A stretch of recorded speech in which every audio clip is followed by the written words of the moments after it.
everyone, welcome back to my channel Gitanjali Storytime in Manipuri. Ngasi su wari ma puraga lakjare aduga khanau si su khara wangang ba yare do na wari se lizara abne.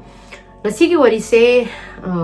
aina he wari liba hobudagi request torokpani ko yam toina request obse Ted Bundy ga Jeffrey Dahmer ga se yamna toina request sowe aduda Sigi wari se yam thina famous oy ko adu na mayam sina adum li gre aina su mayam tare thengnare mayam na liba adu da aina khali se aina muli raga kari hena anouba hapa yabno kaimbu lai tre magi kano da Netflix da documentary thoe cinema book thoe adu raga su amok su hantak su mu request amok tore ba mai karam kanda no khoine request aure se hek wari liba hobudagi ne do ne aina torokudagi phare ngasidi ai Ted Bundy se ai lirage aina khanjaraga ka tawjarakpane bujarakpane ado wari se khara graphic oi ba yaugani amasung violence khara yawi ko aina liba wari sida sexual content khara yaugani aduna mayamgi discretion da ko viewer gi discretion da yengbiyo aduga haidi nungaitaba kaigumba azugumba graphic gumba taba nungaitaba oiragadi wari se dum skip tawbiyo haina aina haizari ada ei wari se haurage Ted Bundy se mai maminga sengba se Theodore Robert Cowell haina Cowell ma se November gi tang kunmari 1946 ta popane magi mama se laisa na ma se popane hai mama se sahi kunma thoi sure Eleanor Lewis Cowell mana pokoma phamsina home of unwed mother haina Vermont ta boe hai ada Louis ki saina laisa na kano to bse moi di out of wedlock ta ngang popase matam do da yam thina scandalous oiba matam oira me doga moi gi imung sisu yamna conservative oiba amasung yam religious oiba imung oiba nina mayamna khangakadra haina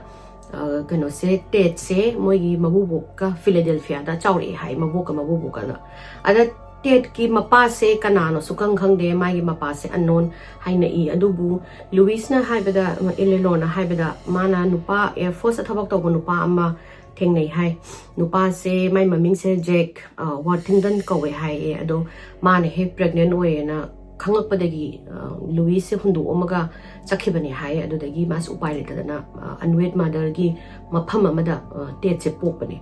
ada Ted ki mabubo Samuel amasung mai gi mabo Miriam ga kanobo yogle e kai no adang sai moi gi mayumda mabubok sina mama mapani aduga mama se Louis sina mai gi machi ne na my friends relatives aduga even Ted tazu ma hadaina khangandana yogle e kai gi no matam dugi lesan luhongdana angang pokpagi stigma amasung am scandal do adudo kano mayam haidi matam do da yam kantoro me yam scandalous oirame adudana mayam dagi maje lesan na masa pokpani haibase khangdana ba adu maina Samuel ga Miriam na ma pa saraga magi mama sina masi saraga Ted ki masagi chahi ahum mana surapojebo Philadelphia da na kano mabubuka adi mabuka leminarame ado Ted ki magi real parents e mana haibado magi birth certificate phangbadagi khanggibne hai haidi magi mama pa sengbase adi mapa kanano adagi di kanano haidi mai mama sina mai machi na lamde mama oire kholena asigi de makta da Ted na mama se mana sikano to we hai adum resent tor galapdo haibadi nangna asengbai gi imai pa haibidaba khotaba nangna ga lo lino kholino haina mana kano to ribo ma pharaga siram dai sibo adum mama da mai resentment se adam lei kholena hai Ted na khara chawrak pase sigi matam sidagi ma se kari haitare disturbing behavior se adum show toba ma haure magi mane Louis kina manaupi sina no manung den tumuraga hagulak pasida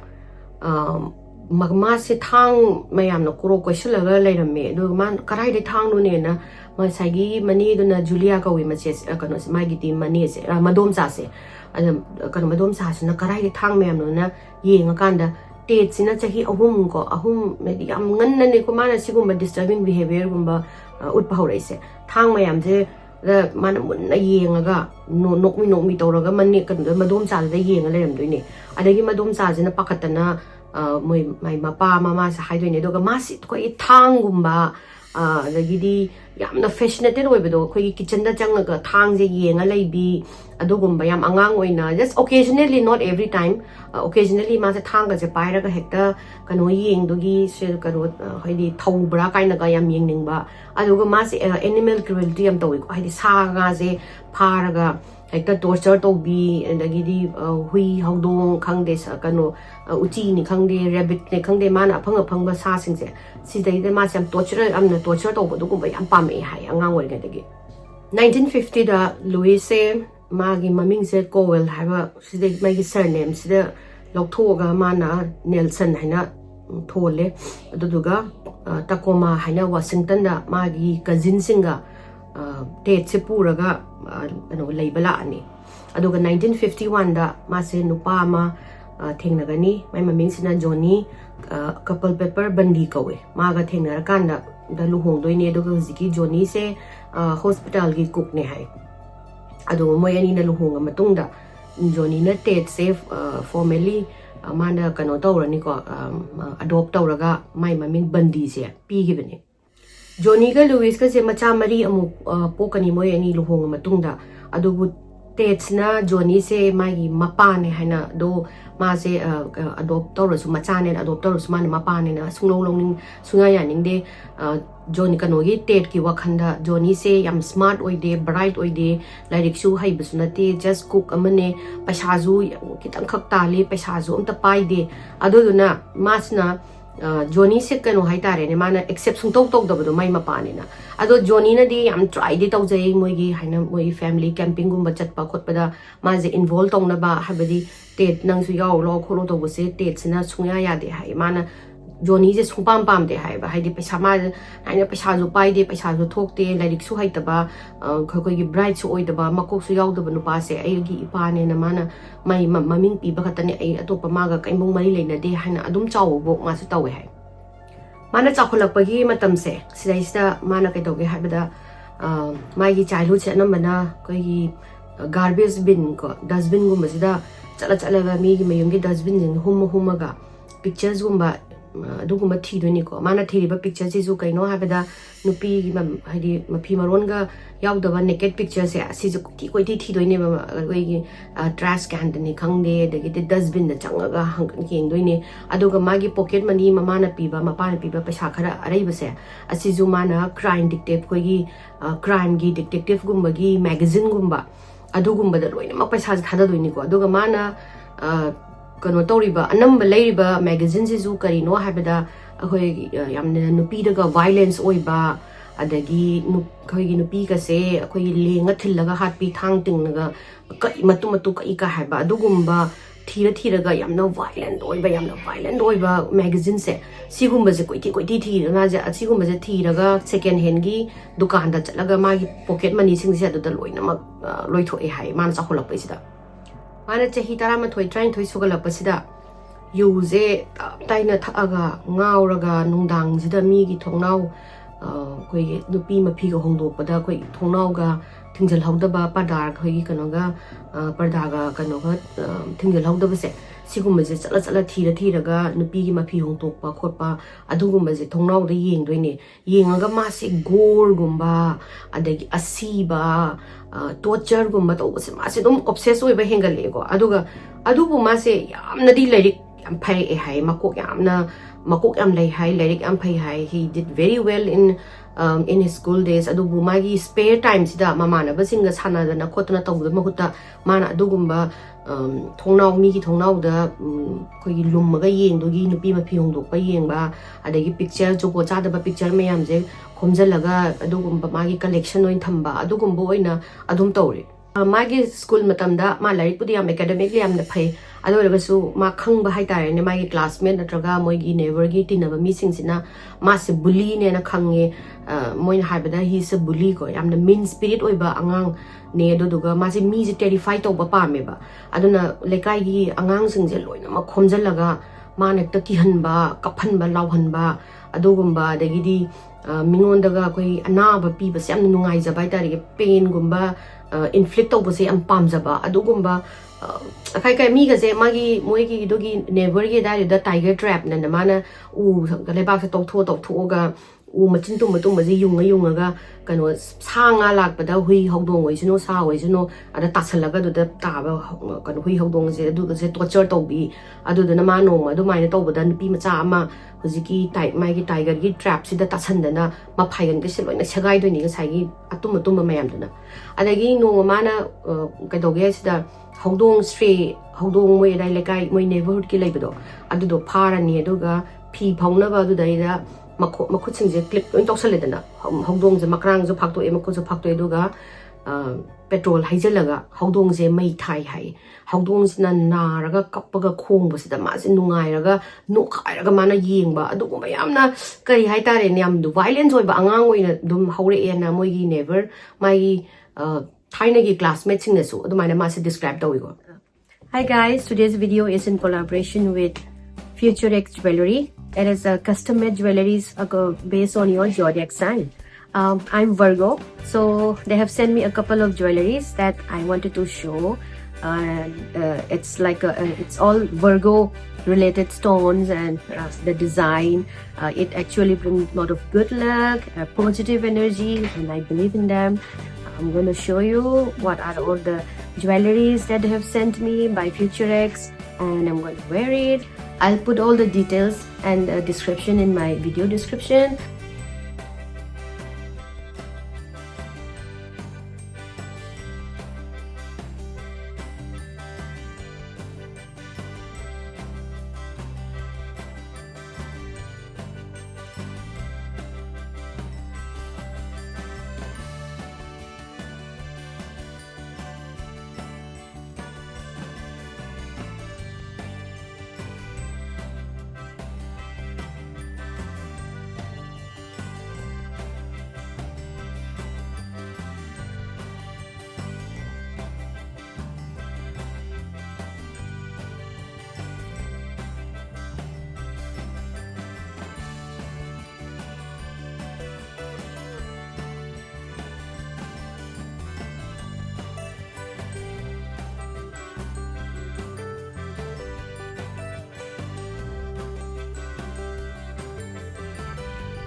Look at this beautiful necklace.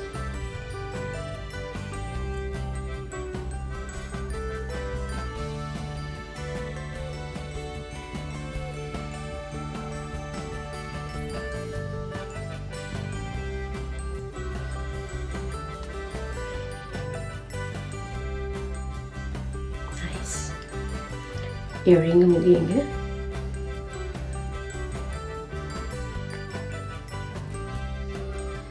Oh, this earring is so pretty, Ampame.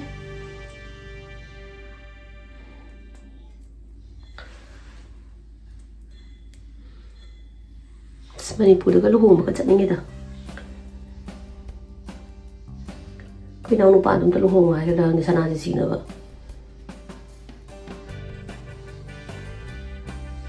Maskia ka dan pasani. I'm in love with this earring. This is also Virgo, but I like the other one more.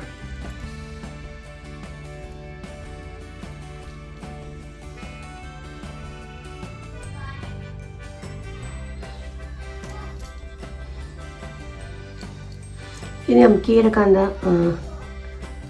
kay Maitegi traditional sila kanda yang phazadne. Lexiso, Sanazo, and this is an everyday use. So that's why everyday use.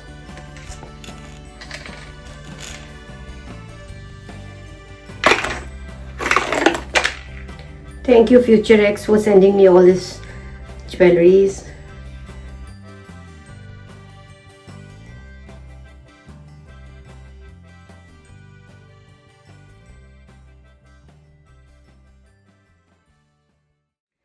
Teenager oina mase adum mamanaba larekte hai. He was always alone. Ted na hayoda mase interpersonal relationship se ma understand tobangam de hayaba. Hadi karamaina mi oiba mana kamaina my friendship kamai dinari no. Kamai tori no habse mangonda understand toba sungam ngam de hai. Aduduna mase ꯑꯩꯈꯣꯏꯒꯤ ꯀꯩ ꯍꯥꯏꯇꯥꯔꯦꯅꯦ ꯃꯁꯛ ꯑꯗꯨꯝ ꯍꯥꯏꯗꯤ ꯃꯁꯛꯁꯨ ꯐꯖꯩ ꯍꯥꯏ ꯃꯥꯁꯦ ꯃꯁꯛ ꯐꯖꯕꯒꯤ ꯑꯗꯨꯝ ꯃꯌꯥꯝꯅꯕꯨꯗꯤ ꯑꯗꯨꯝ ꯈꯪꯅꯕ ꯑꯗꯨꯝ ꯁ꯭ꯋꯤꯠ ꯑꯣꯏ ꯀꯥꯏꯅ ꯍꯥꯏꯔꯒ ꯈꯪꯉꯒ ꯍꯦꯟꯅ ꯃꯥꯒꯤ ꯕꯦꯁ ꯐ꯭ꯔꯦꯟ ꯂꯩꯕ ꯈꯣꯠꯄ ꯀꯅꯥꯃꯨꯛ ꯇꯧꯔꯛꯇꯦ ꯍꯥꯏ ꯑꯗꯨꯒ ꯃꯥ ꯒꯔꯜ ꯐ꯭ꯔꯦꯟꯁꯨ ꯀꯌꯥ ꯂꯩꯔꯛꯇꯦ ꯍꯥꯏ ꯕꯤꯀꯣꯖ ꯍꯤ ꯗꯖꯟ ꯅꯣ ꯍꯥꯎ ꯇꯨ ꯃꯥꯒꯤ ꯔꯤꯂꯦꯁꯟꯁꯤꯞꯁꯦ ꯀꯃꯥꯏꯅ ꯊꯝꯗꯣꯏꯅꯣ ꯈꯪꯗꯦ ꯑꯗꯨꯒ ꯃꯤ ꯑꯃꯒꯅ ꯀꯃꯥꯏꯅ ꯐ꯭ꯔꯦꯟꯁꯤꯞ ꯂꯩꯅꯣ ꯃꯥꯁꯦ ꯈꯪꯗꯦ ꯑꯗꯨꯝ ꯍꯥꯏꯗꯤ ꯁꯝꯂꯞꯅ ꯍꯥꯏꯔꯕꯗ ꯃꯥꯁꯦ ꯑꯦꯟꯇꯤ ꯁꯣꯁꯤꯌꯦꯜꯒꯨꯝꯕꯒꯤ ꯇ꯭ꯔꯦꯠꯅꯦꯕ ꯃꯉꯣꯟꯗ ꯂꯩꯔꯤꯁꯦ ꯃꯥꯅ ꯑꯗꯨꯝ ꯄꯥꯈꯪ ꯍꯥꯏꯗꯤ ꯇꯤꯅꯦꯖꯔ ꯆꯥꯎꯈꯠꯂꯛꯄꯐꯥꯎꯗ ꯑꯗꯨꯝ ꯃꯤꯒꯤ ꯊꯣꯡꯅꯥꯎꯗ ꯄꯤꯄꯤꯡ ꯇꯣꯝ ꯁꯥꯗꯅ ꯆꯪꯉꯒ ꯂꯩꯔꯅꯤ ꯑꯗꯣ ꯃꯥꯒꯤ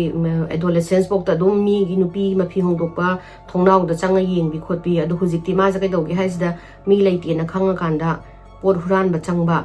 ꯑꯗꯨꯗꯨꯒ ꯄꯣꯠ ꯍꯨꯔꯥꯜꯂꯒꯅ ꯃꯉꯣꯟꯗ ꯍꯥꯏꯗꯤ ꯔꯤꯃꯣꯔꯁ ꯂꯩꯇꯕ ꯀꯩꯝꯐꯥꯎ ꯒꯤꯜꯠ ꯑꯝꯇ ꯂꯩꯇꯕ ꯑꯗꯨꯗꯨꯅ ꯈꯪꯗꯦ ꯃꯌꯥꯝꯅ ꯃꯥꯁꯦ ꯑꯗꯨꯃꯥꯏꯅꯁꯨ ꯑꯃꯨꯛ ꯄꯣꯠꯁꯦ ꯃꯥꯡꯉꯒꯁꯨ ꯀꯅꯥꯅ ꯍꯨꯔꯥꯟꯗꯣꯏꯅꯣ ꯑꯗꯨꯒ ꯃꯣꯏꯅꯁꯨ ꯕꯟꯗꯤꯁꯤꯗ ꯇꯦꯠ ꯕꯟꯗꯤꯁꯤꯗ ꯁꯁꯄꯦꯛ ꯁꯨꯡꯇꯧ ꯇꯧꯗꯕꯗꯣ ꯍꯥꯏꯗꯤ ꯃꯤꯅꯒ ꯎꯔꯒꯗꯤ ꯌꯥꯝ ꯊꯤꯅ ꯌꯥꯝꯅ ꯃꯦꯅꯔ ꯌꯥꯝꯅ ꯐꯕ ꯑꯉꯥꯡ ꯑꯣꯏꯅ ꯎꯕ ꯑꯗꯨꯒ ꯃꯤ ꯍꯦꯛ ꯎꯗꯕꯗꯅ ꯃꯥꯒꯤ ꯀꯦꯔꯦꯛꯇꯔ ꯑꯃꯗ ꯂꯩꯕ ꯑꯗꯨꯅꯦꯕ ꯇꯧꯔꯤꯁꯦ ꯍꯥꯏ ꯁ꯭ꯀꯨꯜ ꯂꯣꯏꯔ ꯃꯇꯨꯡꯗ ꯃꯥꯅ ꯌꯨꯅꯤꯚꯔꯁꯤꯇꯤ ꯑꯣꯐ ꯋꯥꯁꯤꯡꯇꯟꯗ ꯆꯥꯏꯅꯤꯁ ꯇꯝꯗꯣꯏꯅꯦ ꯍꯥꯏꯅ 1966ꯁꯤꯗ ꯏꯟꯔꯣꯜ ꯇꯧꯔꯦ ꯑꯗꯨꯒ ꯆꯍꯤ ꯑꯃ ꯂꯩꯔ ꯃꯇꯨꯡꯗ ꯃꯥꯒꯤ ꯐꯥꯔꯁ ꯇꯥꯏꯝ ꯃꯥꯒꯤ ꯒꯔꯜꯐ꯭ꯔꯦꯟꯅꯦ ꯍꯥꯏ ꯃꯥꯒꯤ ꯀ꯭ꯂꯥꯁꯃꯦꯠ ꯗꯥꯏꯟ ꯑꯦꯗꯋꯥꯔꯗ ꯍꯥꯏ ꯑꯁꯤ ꯅꯨꯄꯤꯁꯦ ꯌꯥꯝ ꯊꯤꯅ ꯃꯁꯛ ꯐꯖꯩ ꯍꯥꯏ ꯑꯗꯨꯒ ꯃꯁꯝꯒ ꯂꯣꯡ ꯗꯥꯔꯛ ꯍꯦꯌꯔꯒ ꯂꯩꯔꯒ ꯌꯥꯝ ꯊꯤꯅ ꯁ꯭ꯂꯦꯟꯗꯔꯒ ꯑꯣꯏꯔꯒ ꯑꯗꯨꯒ ꯕꯟꯗꯤꯅꯁꯨ ꯃꯥꯒꯤ ꯀꯩꯅꯣꯗ ꯍꯥꯏꯇꯥꯔꯦꯅꯦ ꯃꯥꯅ ꯀꯣꯟꯅ ꯐꯥꯔ ꯃꯇꯨꯡ ꯀꯩꯀꯩꯗ ꯃꯥꯅ ꯀꯟꯐꯦꯁ ꯇꯧꯈꯤꯕꯗ ꯗꯥꯌꯥꯟꯁꯤꯅ ꯗ ꯑꯣꯡꯂꯤ ꯋꯨꯃꯦꯟ ꯍꯤ ꯇ꯭ꯔꯨꯂꯤ ꯂꯚഡ് ꯍꯥꯏꯌꯦꯕ ꯃꯥꯁꯦ ꯗꯥꯌꯥꯟꯁꯤꯗ ꯌꯥꯝ ꯊꯤꯅ ꯀꯩꯅꯣ ꯇꯧꯋꯦ ꯍꯥꯏꯌꯦꯕ ꯃꯉꯣꯟꯗ ꯆꯤꯡꯁꯤꯜꯂꯦ ꯍꯥꯏꯌꯦ ꯀꯩꯒꯤꯅꯣꯗ ꯗꯥꯌꯟꯁꯦ ꯑꯩꯈꯣꯏꯒꯤ ꯀ꯭ꯂꯥꯁꯤ ꯑꯣꯏꯗꯅ ꯑꯗꯒꯤ ꯄꯩꯁా ꯄꯥꯏꯕ ꯑꯗꯒꯤ ꯏꯟꯐ꯭ꯂꯨꯌꯦꯟꯁꯤꯌꯦꯜ ꯑꯣꯏꯕ ꯑꯗꯨꯒ ꯃꯥꯅ ꯀꯗꯥꯏꯗ ꯍꯧꯔꯛꯑꯦ ꯌꯥꯝ ꯂꯥꯏꯔꯕ ꯂꯣꯋꯔ ꯀ꯭ꯂꯥꯁ ꯄꯩꯁꯥꯁꯨ ꯂꯩꯇꯕ ꯑꯩꯈꯣꯏꯒꯤ ꯀꯩꯅꯣꯁꯨ ꯏꯟꯐ꯭ꯂꯨꯌꯦꯟꯁ ꯑꯝꯇ ꯂꯩꯇꯕ ꯏꯃꯨꯡꯗꯒꯤ ꯍꯧꯔꯛꯄꯅꯤ나 ꯃꯥꯅ ꯗꯥꯌꯟꯁꯤꯗ ꯅꯨꯡꯁꯤꯅ ꯍꯥꯏꯔꯒ ꯌꯥꯔꯛꯄꯗꯒꯤ ꯃꯥꯁꯦ ꯗꯥꯌꯟꯁꯤꯗ ꯌꯥꯝ ꯃꯥꯅ ꯇꯠꯈꯩꯒꯤ ꯉꯥꯎꯖꯔꯒ ꯅꯨꯡꯁꯤꯖꯈꯤꯕꯁꯦ ꯃꯥꯅ ꯍꯧꯖꯤꯛꯀꯤ ꯗꯥꯏꯟ ꯑꯦꯗꯋꯥꯔꯗ ꯍꯥꯏꯁꯤ ꯅꯨꯄꯤꯁꯦ ꯀꯦꯂꯤꯐꯣꯔꯅꯤꯌꯥꯗꯅꯤꯀꯣ ꯀꯦꯂꯤꯐꯣꯔꯅꯤꯌꯥ ꯃꯆꯥꯅꯤ ꯍꯥꯏ ꯍꯧꯖꯤꯛꯀꯤ ꯅꯨꯄꯤꯁꯦ ꯑꯁꯤꯅꯦ ꯃꯥꯅ ꯈ꯭ꯋꯥꯏꯗꯒꯤ ꯄꯥꯝꯖꯈꯤꯕꯁꯦ ꯃꯣꯏꯅꯤꯁꯦ ꯀꯩꯅꯣ ꯇꯧꯔꯦ ꯀꯣꯏꯅꯔꯒ 1968ꯀꯤ ꯃꯇꯝꯁꯤꯗ ꯇꯦꯠꯁꯤꯅ ꯀꯩꯅꯣ ꯇꯧ ꯃꯥꯅ ꯀꯣꯂꯦꯖ ꯇꯝꯃꯝꯕꯁꯦ ꯑꯁꯤꯁꯦ ꯗ꯭ꯔꯣꯞ ꯑꯥꯎꯠ ꯇꯧꯔꯒ ꯑꯩꯈꯣꯏꯒꯤ ꯃꯤꯅꯤꯃꯝ ꯋꯦꯖ ꯄꯤꯕ ꯊꯕꯛ ꯑꯗꯨꯒꯨꯝꯕ ꯑꯗꯨꯒ ꯑꯩꯈꯣꯏꯒꯤ ꯃꯣꯏ ꯄꯣꯂꯤꯇꯤꯀꯦꯜꯁꯤꯡꯒꯤ ꯗ꯭ꯔꯥꯏꯚꯔꯒꯨꯝꯕ ꯑꯣꯏꯕ ꯄꯩꯁꯥꯁꯨ ꯌꯥꯝ ꯊꯣꯛꯇꯕ ꯑꯗꯨꯒꯨꯝꯕꯗ ꯑꯣꯏꯅ ꯌꯥꯎꯔꯒ ꯂꯩꯈ꯭ꯔꯦ ꯑꯗꯨꯒ ꯃꯥꯒꯤ ꯀꯣꯂꯦꯖ ꯃꯥꯒꯤꯅ ꯇꯝꯕ ꯂꯥꯛꯏꯕ ꯀꯩꯅꯣ ꯀꯣꯂꯦꯖꯀꯤ ꯊꯕꯛꯁꯤꯅ ꯂꯥꯏꯔꯤꯛꯁꯤꯅ ꯑꯝꯇ ꯄꯥꯗꯕꯤꯗ ꯗ꯭ꯔꯣꯞ ꯑꯥꯎꯠ ꯇꯧꯔꯦ ꯑꯗ ꯗꯥꯏꯟꯁꯤꯅ ꯌꯥꯝꯅ ꯃꯉꯣꯟꯗ ꯊꯦꯝꯕꯖꯥꯠꯅꯤꯗ ꯍꯥꯏꯗꯤ ꯁꯤꯒꯤ ꯃꯇꯥꯡꯗꯁꯨ ꯃꯣꯏ ꯑꯅꯤꯁꯦ ꯑꯗꯨꯝ ꯈꯠꯅꯩ ꯍꯥꯏꯕ ꯍꯥꯏꯗꯤ ꯅꯪ ꯂꯥꯏꯔꯤꯛ ꯃꯈꯥ ꯀꯩꯗꯧꯕꯩ ꯇꯝꯗꯗ꯭ꯔꯤꯅꯣ ꯅꯪ ꯀꯩꯝꯕꯨ ꯑꯦꯝ ꯂꯩꯇ꯭ꯔꯕ꯭ꯔꯥ ꯅꯪꯒꯤ ꯂꯥꯏꯐꯇ ꯈꯣꯠꯄꯗ ꯑꯗꯨ ꯇꯧꯕꯗ ꯇꯧꯕꯩꯅ ꯃꯣꯏ ꯑꯅꯤꯁꯦ ꯑꯗꯨꯝ ꯃꯔꯩ ꯃꯔꯥꯡ ꯍꯧꯅꯔꯛꯑꯅꯤ ꯇꯦꯠꯁꯤꯗꯤ ꯃꯥꯒꯤ ꯀꯩꯝꯕꯨ ꯏꯟꯇꯔꯦꯁꯇꯦꯠ ꯑꯝꯇ ꯂꯩꯇ꯭ꯔꯦ ꯂꯥꯏꯔꯤꯛ ꯄꯥꯕꯁꯤꯗ ꯁꯤꯒꯤ ꯍꯥꯏꯅ ꯃꯥꯅ ꯏꯟꯇꯔꯦꯁꯇꯦꯠ ꯍꯥꯏꯗꯤ ꯂꯩꯇ꯭ꯔꯦ ꯈꯣꯠꯇ꯭ꯔꯦꯅ ꯇꯧꯕꯗꯒꯤ ꯗꯥꯌꯟꯁꯤꯅ ꯃꯣꯏ ꯑꯅꯤꯒꯤ ꯔꯤꯂꯦꯁꯟꯁꯤꯞꯁꯦ ꯑꯦꯟ ꯇꯧꯔꯒꯦ ꯍꯥꯏꯗꯤ ꯀꯩꯅꯣ ꯇꯧꯔꯒꯦ ꯀꯥꯏꯅꯔꯒꯦ ꯃꯥꯁꯦ ꯌꯥꯝ ꯊꯤꯅ ꯏꯃꯦꯆꯣꯔꯁꯨ ꯑꯣꯏ ꯑꯗꯨꯒ ꯑꯦꯝꯕꯤꯁꯟꯁꯨ ꯑꯝꯇ ꯌꯥꯎꯗꯦ ꯑꯗꯨꯅ ꯑꯦꯝꯕꯤꯁꯟ ꯌꯥꯎꯗꯕ ꯏꯃꯦꯆꯣꯔ ꯑꯣꯏꯕ ꯅꯨꯄꯥꯁꯤꯒ ꯑꯩ ꯔꯤꯂꯦꯁꯟꯁꯤꯞꯇ ꯂꯩꯗꯅ ꯀꯩꯗꯧꯗꯣꯏꯅꯣ ꯍꯥꯏꯅ ꯃꯥꯅ ꯀꯩꯅꯣ ꯇꯧꯔꯅꯤꯀꯣ ꯔꯤꯂꯦꯁꯟꯁꯤꯞꯁꯦ ꯃꯣꯏ ꯑꯅꯤ ꯀꯥꯏꯅꯒꯤꯅꯦ ꯍꯥꯏꯗꯤ ꯗꯦꯟꯅ ꯇꯣꯛꯅꯗꯣꯏꯅꯦ ꯇꯦꯠ ꯕꯟꯗꯤꯒ ꯃꯣꯏ ꯑꯅꯤꯁꯦ ꯀꯥꯏꯅꯕꯗꯒꯤ ꯇꯦꯠꯁꯦ ꯑꯩꯈꯣꯏꯒꯤ ꯃꯥꯒꯤ ꯍꯥꯔꯠ ꯕ꯭ꯔꯦꯛꯁꯦ ꯀꯩꯅꯣ ꯇꯧꯕ ꯉꯝꯗꯗꯅ ꯍꯥꯏꯗꯤ ꯀꯔꯤ ꯍꯥꯏꯇꯥꯔꯦꯅꯦ unable to bear ꯇꯧꯕ ꯉꯝꯗꯕ ꯍꯥꯏꯇꯥꯔꯦ ꯃꯥꯅ ꯃꯥꯒꯤ ꯍꯥꯔꯠ ꯕ꯭ꯔꯦꯛꯁꯦ bear ꯇꯧꯕ ꯉꯝꯗꯗꯅ ꯃꯥꯒꯤ ꯃꯃꯥꯏꯁꯦ ꯀꯥꯏꯗ ꯑꯣꯟꯁꯤꯟꯈꯤꯅꯤ ꯄꯣꯔꯟꯒꯤ ꯄꯣꯔꯅꯣꯒ꯭ꯔꯥꯐꯤꯗ ꯑꯣꯟꯁꯤꯟꯈꯤꯗꯣꯏꯅꯦꯕ ꯃꯥꯁꯤꯅ ꯑꯗꯨꯛꯀꯤ ꯃꯇꯤꯛ ꯃꯥꯅ ꯃꯁꯥꯁꯦ ꯄꯣꯔꯅꯣꯒ꯭ꯔꯥꯐꯤꯗ ꯏꯃꯔꯁ ꯇꯧꯕꯁꯦ ꯑꯩꯈꯣꯏꯒꯤ ꯚꯥꯏꯂꯦꯟꯠ ꯑꯣꯏꯕ ꯄꯣꯔꯅꯣꯒ꯭ꯔꯥꯐꯤ ꯑꯗꯒꯤꯗꯤ ꯂꯤꯇꯔꯦꯆꯔ ꯑꯁꯤꯒꯨꯝꯕꯁꯤꯗ ꯃꯥꯁꯦ ꯑꯣꯟꯁꯤꯜꯂꯒ ꯂꯩꯈꯤꯗꯣꯏꯅꯦ ꯑꯗꯒꯤꯗꯤ ꯃꯥꯅ ꯀꯣꯂꯣꯔꯥꯗꯣ ꯑꯗꯒꯤ ꯐꯤꯂꯥꯗꯦꯜꯐꯤꯌꯥꯗ ꯆꯠꯂꯒ ꯍꯥꯏꯗꯤ ꯃꯥꯒꯤ ꯊꯥꯏꯅꯒꯤ ꯔꯤꯂꯦꯇꯤꯚꯁꯤꯡ ꯎꯅꯗꯅ ꯈꯣꯠꯇꯅ ꯇꯧꯕ ꯍꯧꯔꯛꯑꯦ ꯕꯠ ꯃꯥꯒꯤ ꯄ꯭ꯔꯣꯕ꯭ꯂꯦꯝꯁꯦ ꯃꯥꯁꯦ ꯃꯤꯒ ꯇꯤꯟꯅꯗꯕꯤ ꯈꯣꯠꯇꯕꯤ ꯁꯤꯒꯤ ꯗꯥꯌꯟꯒ ꯀꯥꯏꯅꯕꯗꯒꯤꯅꯦꯕ ꯃꯥꯅ ꯑꯅꯝꯕ ꯁꯤꯅꯁꯨ ꯃꯥꯒꯤ ꯇꯤꯞꯄꯤꯡ ꯄꯣꯏꯟ ꯑꯃ ꯑꯣꯏꯔꯝꯒꯅꯤ ꯍꯥꯏꯕ ꯃꯥꯒꯤ ꯂꯥꯏꯐꯇ ꯌꯥꯝ ꯊꯤꯅ ꯃꯦꯖꯔ ꯑꯣꯏꯅ ꯃꯥꯅ ꯅꯨꯄꯤꯗ ꯍꯦꯇ꯭ꯔꯦꯠꯒꯨꯝꯕ ꯐꯥꯎꯔꯤꯁꯦ ꯀꯣꯂꯣꯔꯥꯗꯣ ꯐꯤꯂꯥꯗꯦꯜꯐꯤꯌꯥ ꯀꯩꯀꯩ ꯂꯣꯏꯅꯃꯛ ꯀꯣꯏꯕ ꯃꯥꯏ ꯔꯤꯂꯦꯇꯤꯚꯁ ꯃꯊꯪ ꯃꯤ ꯃꯌꯥꯝꯁꯦ ꯂꯣꯏꯅ ꯊꯦꯡꯅꯔꯒ 1969ꯁꯤꯗ ꯃꯥꯁꯦ ꯌꯨꯅꯤꯚꯔꯁꯤꯇꯤ ꯑꯣꯐ ꯀꯩꯅꯣꯗ ꯋꯥꯁꯤꯡꯇꯟꯁꯤꯗ ꯃꯥꯁꯦ ꯑꯃꯨꯛ ꯍꯜꯂꯛꯑꯒ ꯁꯤꯗꯩꯁꯤꯗ ꯃꯥꯅ ꯅꯨꯄꯤ ꯑꯃ ꯊꯦꯡꯅꯒꯅꯤ ꯑꯦꯂꯤꯖꯥꯕꯦꯠ ꯍꯥꯏꯅ ꯁꯤꯒꯤ ꯅꯨꯄꯤꯁꯦ ꯁꯤꯡꯒꯜ ꯃꯗꯔꯅꯦ ꯑꯗꯨꯒ ꯃꯥꯅ ꯌꯨꯅꯤꯚꯔꯁꯤꯇꯤ ꯑꯣꯐ ꯋꯥꯁꯤꯡꯇꯟꯒꯤ ꯃꯦꯗꯤꯁꯤꯟꯗ ꯊꯕꯛ ꯇꯧꯕ ꯑꯗꯨꯒ ꯃꯥꯒꯤ ꯃꯆꯥꯅꯨꯄꯤ ꯃꯣꯂꯤ ꯀꯧꯕ ꯆꯍꯤ 3 ꯁꯨꯕ ꯑꯃ ꯂꯩ ꯑꯁꯤꯁꯤꯒ moi kano maga kano ga Ted Bundy ga huziki Elizabeth siga moi ani koinaraga moi ani sileminaga haur ani duga Ted sina pura father figure ki type da Molly da pazana mana kari hatare ne mapa sakna do maina Elizabeth ka moi hum silemine hai 1970 dadi Bundy se huziki ma se focus oiba haure adagidi goal oriented oiba haure aduna mana re-enroll amuk tawre University of Washington sida aduga handakti Chinese ki mahuta mana psychology major tawraga laurani adagi mana kanna hona dana laik laisu kaino padana khotana tawbasida madagi masagi su intelligent oibanina honor student ga oirani mase aduga moigi professor singnaga mase amthina well regarded student ga oiba adagi University of Washington dagi mase graduate tawre 1972 da aduga Tetsna matamduda hiziki Washington gi governor oramba Daniel J. Evans hai magi election gi campaign da masi yaugrani yauraga magi public speaking magi mas machin yam phaba khadang yam phaba haitare ne koi mana wangang ba se mi se ta chumat pangame ba aduna mana adu minus speech ka idna wangang ba se adu ki matik mayam na pam ba sida moi opposition party da leiba mi se sigi speech ka je overshadow tawbudo aduduna huziki kanosina Daniel Evans na masi yamna regard oiraga yamnam khangde mangonda da loina mag ihandana speech kaze ihandana khotana tina kanosina huziki nupa kanosina governor sina Ted Bundy se yamna pamjagare mana impress oiba henmandana Daniel sina Ted Bundy se Seattle gi crime prevention advisory committee da maze yahollani yahollaga adui matungda Daniel se amu election jo amu mana karani karaga mas amu governor or matamda mas assistant joina ziki Rose David haina moigi chairman gai Washington gi state republican gi party hai election gi kanu haitare ne party ma haitare asi ziki assistant oina Rose Davis ko gunu pasida ma se thammo hana thamme hai aduga Rose David se माजिदा chairman इदना मोगी Republican कनो के party के माना जु टेट्स की थबक फजना तौबसे उबसिदा माजु well regard तौर थमेबा अदुगा माने डिस्क्राइब तौबदा टेट्स इज स्मार्ट को अग्रेसिव ओय अदुगा बिलीवर इन द सिस्टम हाइतारे अदुना मागी बाय अर्ली 1973 ददी माना यामथिना मीडिया कोर मागी स्कोर से कॉलेज की स्कोर से यामना कनो तौवे आई माई बार थाबा हाइतारे ने माना लो तमगेना बार थाबगी मागी स्कोर से media hidi yam kana phabanate adubu ma se khoi gi law school of University of Utah da phangdoi ni ko kai gi no haibada ngasai gi mai gi thaina gi professor mayam gi recommendation gi ngasai gi Daniel Evans governor da gi adagi di Rose David kana se Davis se chairman se moisna mai gi letter of recommendations ato ke strong oi basida accept tawdoi ne ma je law tam bagi chang basida 1973 da moi huziki Republican gi party gi thabaki ma California da ma se chatpa trip ama chatpa sida ma gi thaina gi huziki my ex to Diane se si se thengnara ni ma se thengnara ga mana Diane se ungta unaje khotse na unara kanda moi ani gi relationship se adigi rekindle to hai Diane se pura aba idi Ted Bundy do tina serious oidana mature oidana adigi this minor law school laga koi aphauba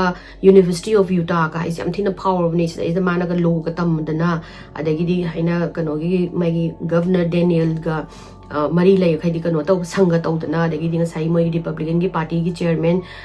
Rose Davis ka no magi personal assistants ka oiraga leiramba sida punganga e ngakpasida Tetsna nupi sida ai sumaina ai change tawre ai reform tawre ai goal oriented oire ko le tawraga man ai ma jamta hanjana se na habidagi Diane jisu mana oh mazu amthina kana hona jare khole hai wai mai lawyer ora pai political career da su amthina chakholani amthina ma jam change tawra mena ma accept tawraga moi ni sin nungsina ba haurani Tetsna nupi ani makse koiraga lerani ko Elizabeth jisu ngasai mana du koirani Diane jisu koidoi doga nupi ani jisu amaga marang matang amta khangde nobody knows moi ni amaga Ted ki life da exist taw heze khangoi doini ba adoga ngasai ma gi dum law studies to mana dum Utah gi ma gi college da dum ma gi continue tawrani adoga Diane jina ꯀꯩꯅꯣꯁꯤꯗ ꯁꯤꯌꯥꯇꯜꯗ ꯄꯥꯏꯔꯛꯑꯒ ꯇꯦꯠꯀ ꯂꯩꯗꯅ ꯈꯣꯠꯇꯅ ꯑꯗꯒꯤꯗꯤ ꯃꯥꯅꯒ ꯔꯣꯁ ꯗꯦꯕꯤꯗ ꯀꯩꯅꯣꯁꯤꯗ ꯉꯁꯥꯏꯒꯤ ꯔꯣꯁ Davis ꯃꯥꯅ ꯑꯣꯏ ꯃꯥꯒꯤ ꯕꯣꯁ ꯍꯥꯏꯇꯥꯕꯅꯦ ꯁꯤꯗꯒ ꯗꯥꯏꯑꯟꯁꯦ ꯃꯥꯒꯤ ꯐꯤꯌꯣꯟꯁꯦꯅꯦ ꯀꯥꯏꯅꯒ ꯏꯟꯇ꯭ꯔꯣꯗ꯭ꯌꯨꯁ ꯇꯧꯔꯒ ꯃꯣꯏ ꯑꯅꯤꯁꯦ ꯂꯨꯍꯣꯡꯕꯩ ꯃꯇꯥꯡꯗꯒꯁꯨ ꯋꯥꯔꯤ ꯁꯥꯟꯅꯩ ꯍꯥꯏ ꯑꯗꯨꯒ ꯁꯣꯝ ꯅꯥꯀꯟꯗꯁꯨ ꯑꯃꯨꯛ ꯃꯥꯅ ꯑꯃꯨꯛ ꯀꯩꯅꯣꯁꯤꯁꯨ ꯑꯃꯨꯛ इलिजाबेथꯁꯤꯁꯨ ꯑꯃꯨꯛ ꯀꯣꯏꯔꯒ इलिजाबेथꯀꯤ ꯃꯌꯨꯝꯗꯁꯨ ꯑꯃꯨꯛ ꯂꯩ ꯃꯥꯒꯤ ꯑꯦꯄꯥꯔꯠꯃꯦꯟꯗꯅ ꯑꯃꯨꯛ ꯂꯩꯔꯀꯥꯟꯗꯅ ꯑꯃꯨꯛ ꯗꯥꯏꯑꯟ ꯂꯥꯛꯑꯒ ꯃꯥꯒꯤ ꯑꯦꯄꯥꯔꯠꯃꯦꯟꯗ ꯑꯃꯨꯛ ꯂꯩ ꯇꯧꯔꯒ ꯅꯨꯄꯤ ꯑꯅꯤꯁꯦ ꯃꯥꯗꯤ ꯑꯅꯤꯃꯛ ꯐꯥꯏꯔꯒ ꯀꯣꯏ ꯂꯩꯔꯦ January 1974 ꯀꯩꯅꯣꯁꯤꯅ ꯇꯦꯠꯁꯤꯅ abruptly ꯀꯩꯅꯣꯁꯤꯗ ꯗꯥꯏꯑꯟꯁꯤꯗ ꯆꯤꯊꯤ ꯊꯥꯕ ꯐꯣꯟ ꯇꯧꯕꯁꯦ ꯂꯦꯞꯈ꯭ꯔꯅꯤ ꯂꯦꯞꯄꯒ ꯃꯥꯁꯦ ꯄꯨꯔꯥ ꯃꯥꯡꯈꯤꯕꯩ ꯇꯥꯏꯞꯇ ꯇꯧꯔꯦ ꯑꯗ ꯗꯥꯏꯑꯟꯁꯤꯅ चिठी थाई हलक्तबी अदगिदी कइनो फोन तौई पाइरक्तबी अदुमाइने तौरगा था अममुक्से माना नुपीजे गोस्टेड तौर लेरेबा हाइदि he ghosted her अदगिदी उचिना चिना था अमगा खरा हेलक्पैसिदा माना फोन तौबसिदा पाइरक्पसिदा दायन थिना सावरगा कइगिनो नंगना सुमाइना आइना फोन तौबजु पाइरक्ते आइना मेसेज थाबजु हलक्ते खोते नंग कइगिनो अदुमाइन तौइदो नंगना काइना निंगजु नंगना तोकना निंगजु ना आइंगोंदा फजना रीजन दो हायो याद्रा कइगिनो नंगना अदुमाइना अब्रप्टली द तुमिन लैगिदो खोटखिदरो ना हाइबसिदा सोमना कंदगी टेट्सना याम कामली याम फ्लैट वॉइस तको दायन आइना ngangido kai haino khangde haraga phone je ko thamgraba अदुदा टेट ना हाइगी को माना नुपी से हाइबदी मा से लंगथोंबगी हाइबदी मा जिजु नुपी दो अदुमाइना मांगोंदा मुनुसी हलगा मंगोंदा पुरा लुफलगा माना लुपबदो अदुमाइना लुफलकांदा नुपी से माना लमन खुमगा हाइबदी नंगना आई कनो आई नंगा रिलेशनशिप नंगना काइनबदो अदुमाइना आइनसु नंग काइनबा ngami na haibagi ne na अदुमाइना टेट्स ना हाई माई इंटरव्यू दा अदुगा नुपीस ना जु दायन ना जु हाइगी हाइदी माना तौमिदो माना पूरा प्लानिंग तौगा माना स्कीम माना प्लानिंग तौरगा माना स्कीम सानाबा ओइरमे हाइदी माना थवइना कैलिफोर्निया दा लाकांदा आई सिक आउट तौरकपा अदुगा आई मान टेक बैक तौ हाइदी हंजना जे ना गे तागा हंजनरे एंड देन हंजनरे मतुंगदा दायन was totally in love with Ted सिदा पूरा लुपचारुबने माने नुंशिरमने दुगा माना नुसी एदी लुहोंबगी वरी पो सादना माना मागी बॉस तगा मागी फियोन्से ने काइनागा इंट्रोड्यूस तौइने दुगा टेट्सना पुलप मंगोंदा नुपीसना लुपे ना खंगा कानसिदा नेबा माना पदक लोंना थादतलगा आई नंगांगिदो कइनो खंगदे हारगा दुइ मखा ताबदगी वरी जो अमु हना सानागिदे हाइ मबाइनी अदुगा अमु हना जो पाउ फाउनागिद्रे हाइ माना सिगी दायन गा काइनाबगी टाइमिंग से असिदैसिदा मागी क्लास मागी लो क्लास से मा स्किप तौबा हौरानी अदुगा अप्रैल 1974 ददी मासे पुलप ओइना क्लास से एंटायरली ओइना मा हाइदी पुंगलेब लेब खरे क्लास से काई सुयाव याविद्रेबा क्लास से अदुगा सिगी मतम सिदसु नुपी मांगबा हौरे नुपी सिंगजे तम तमना डिसअपियर तौबा हौरानी मागी एग्जैक्ट कनो से नंबर से कना कयामु हम माना नुपी हाट पनो हाइबसिदी डिफरेंट माना different person the different story aduga different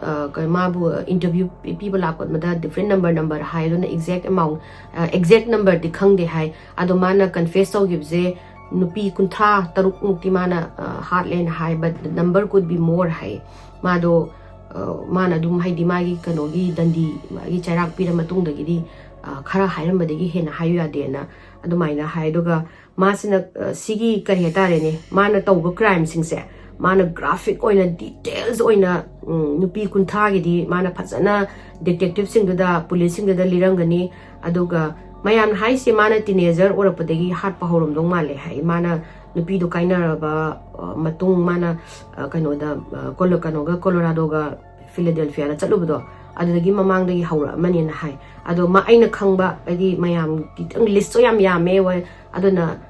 खरा ओइना पाथोक्सरागे कमाई तौवे हाबिदो नुपी सिंग काना काना नो हाइबसे माई लिस्ट यामे मी कुंत्रा दोगी तौरकपनिना दुना आई नोट सिजना दे यादरे नोट सिदा नतदी लोने निंगजंगद्रे को टेट ना क्लेम तौबसे अहंबा मागी किडनैपिंग से ओसिन सिटी दा 1969 दा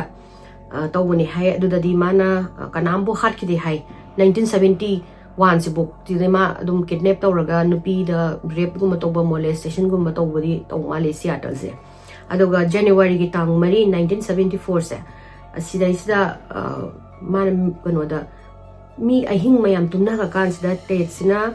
18 years old suba Karen Spark ko bane Mary Dallen ko bane duga Terry Gladwell ko ba satri gi moigi mayum sida mai basement sida changi hai University of Washington sida aduga mana Karen se asisina utupna thumaga aduga kano aduga adagi mai phabung dagi metal gi rod ama puthoe hai aduga nupi se metal gi rod sina mai private part ta assault to we hai asisina assault to basina nupi se internal mai injury se yam teen injury to gi aduga mai gi bladder se ju rupture to we hai sit mara to basina Karen je unconscious se oiraga hospital da lay hai for 10 days aduma survived away but he was left with permanent brain damage ne aduga significant mai mamit animak tangi hai aduga manakong nama mapangaga di hingi hai Karen se aduga ama atopa nupi sing di ma kano torom draba male assault torom draba male adagi February gi tang ama 1974 se Ted sina sizu sahi kunma thoi suba Linda and Haley ko ba undergraduate ni ko masu University of Washington da Smajna Kogi morning gi radio gi weather gi broadcast so ban pi macha ora male si je kano na habido Ted na mi mai mayum sida changaga mana nupi je kano makok ta thomaga wanda hale aduga magi blue jeans ta dress or a white shirt ama le boots tonga le aduga nupi je pharaga puraga chatle hai adumana khara kano iba secluded area oibada nupi se puraga nupi se mana rape tawrani rape tawra matungda nupi se hatu ga manga makhori mela hatu ga nupi se daida kanom da mongsong amda langthu othamame hai aduga sigi mapham se Ted ki pharak ta se ma frequently sigi smaina magi victim man hundok ko mapham se ma toina changaga necrophilia taweba aibdi asiba hakchang da natai chata di chada ba thabak tawbudo aduga aduju adu kayam koina tawi habasida khoi ngasai gi pattana barabara pattana hanjangdana pumaba aduga sanga na ga chiktana mata talakanda da oina mase chatpa lep adu maphamdo lepi hai adu mana hatpa nupi singsida nupi khara mana yam pamjaru ba hai tare ne asigumba gi nupi gi mana hundogomba haksang se asije ma yam toina asiba haksang du da chatlaga magi moment to relieve tawruba mangon excitement ga phangba adugumba tawe hai makok se pajana yada nupani 1974 gi hawrakpagi tha taruk se simasida college ki student nupi singje hekta tha amamam da nupi amamam mangba gi type ta mangba hore aduga Mars ki tang trying thoi se sida Donna Gale ko ba chahi trampan suba magi dom thadoga ma se concert yeng bane campus manung da dum ko concert yeng bane haina ma se tholak pa jani tholak pa do ma huji concert ki mafam da sungaw yawra aroi aduga adu sumana adum nupi do kidnap tawraga mana hatpa ora mane dagi April gi tang 13 sida 18 years old Susan Kauba ama disappear tawne do sumagi do magi kano dagi class dagi na magi dormitory magi dom magi kala chatpada nupi je mayam na sigi nupi je mang magi thinarak pasida witness eye witness le hongni ko eye witness ina haibida nupa ma sling da makhut tek pagi plaster ga tawraga sling da hapaga magi kano to suitcase da book me pairaga la hawbani duga mana hujiki Susan sida mateng amta pangbiyo kholo magi Beatles ki car da sigi lyrics hapsan biona hairaga wari sana hobani si khangawe na hai asimadi khangawre du kana no ji di khangdri bu nu pase me gi tang taruk saidana 22 years old suba Roberta Kathleen ko ba si magi do magi coffee mamana bi ko coffee thakadune na magi dorm de gi thokraga mamana kanoga Ted sinama se uraga mai matung da tanaraga like mai masak phajabane ko pane makhadang no bayam haibani na makhadang pharamina nupi da mamana bi ngai ringai da maga kano coffee thauji kholoji na tawraga nupi se persuade tawraga maga chamina yai aduga adum mai car da hek yobaga Ted na maji makhut makhong loi punjhalle rape tawre aduduga nupi se hatoga mo nupi se jomulang thomane June gi tang ama 22 years old suba Brenda Carroll ko ba se ma se ahamba airport ki parking lot ta ui haye last oina sidai zamana nupi se airport gi do mayum halakhidre ada police na thijan matam sida last मैम मनखोगी मी मन उई हाई उबसे काइद उगे हाबदा एयरपोर्ट की पार्किंग लॉट दा नुपा brown hair very good looking नुपा मागी साइगी मखुतो कोई मखुत टेकपगी स्माइना स्लिंग तौरगा हाप नुपा मदा कनो तो होबने ब्रेंडागा वरी सा होबने खोटपने ना हाई अदगी मागी साइना साइगी mateंग तौबियो खोलो तौरगा माना ब्रेंडा से माई अपार्टमेंट दा लू तौरगा पुसनले हाई पुसलगा डेकोर इंटिमेट अदो नुपी से तुमनिंगाइदा माना मखोरी मेलगा हातोई हाई जून की तांग 13 चही 53 सुबा जॉर्गन हॉकिंस कौबा मना मागी डोम दगी नुंगदांगदा अदुसु कनो हाई माई गांत्रिंगानबा मोई कनो सिदा डोमेट्री की लंबी चफमसे सिदा चखरगा टेट सिना मागी कार दा एज यूजुअल माना मागी मखुतो सुमाइना कनो पुंझलगा अमता लाइक से आई हाइना खुद का कनो खोंग से कनो सोए खोले अमता mateंग तौबियो ना हाइदा मागी टेक्निक तो सिजनरगा सिंगी जॉर्गन हॉकिन से माना पूरनी पूरगा माना हाबेदो नुपीदोना नोंधारगा मागी कार बीटल से मागी कनो कार मागी बीटल में को वॉल्क्सवैगन की बीटल सम लाई असिदाइदा नोंधारिंगा सिदा कोई क्रोबार ना मकोक थोमगा नुपी से अनकॉन्शियस ओहेले अदुगा माना 30 किलोमीटर थौरगा सेक्रेटेड मफम अमदा नुपी से मखोरी मेले मखोरी मेलगा एंटायर टाइम से नुपी से की बॉडी से मानुंग दांग दो मले मिने हाय असीबा हक्सांग से अदुगा माना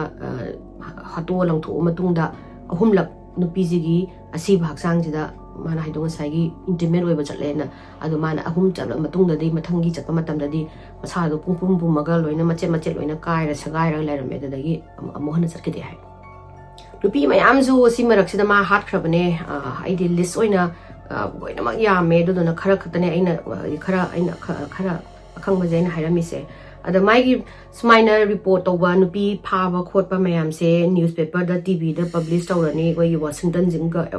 ओरेगन गसिमा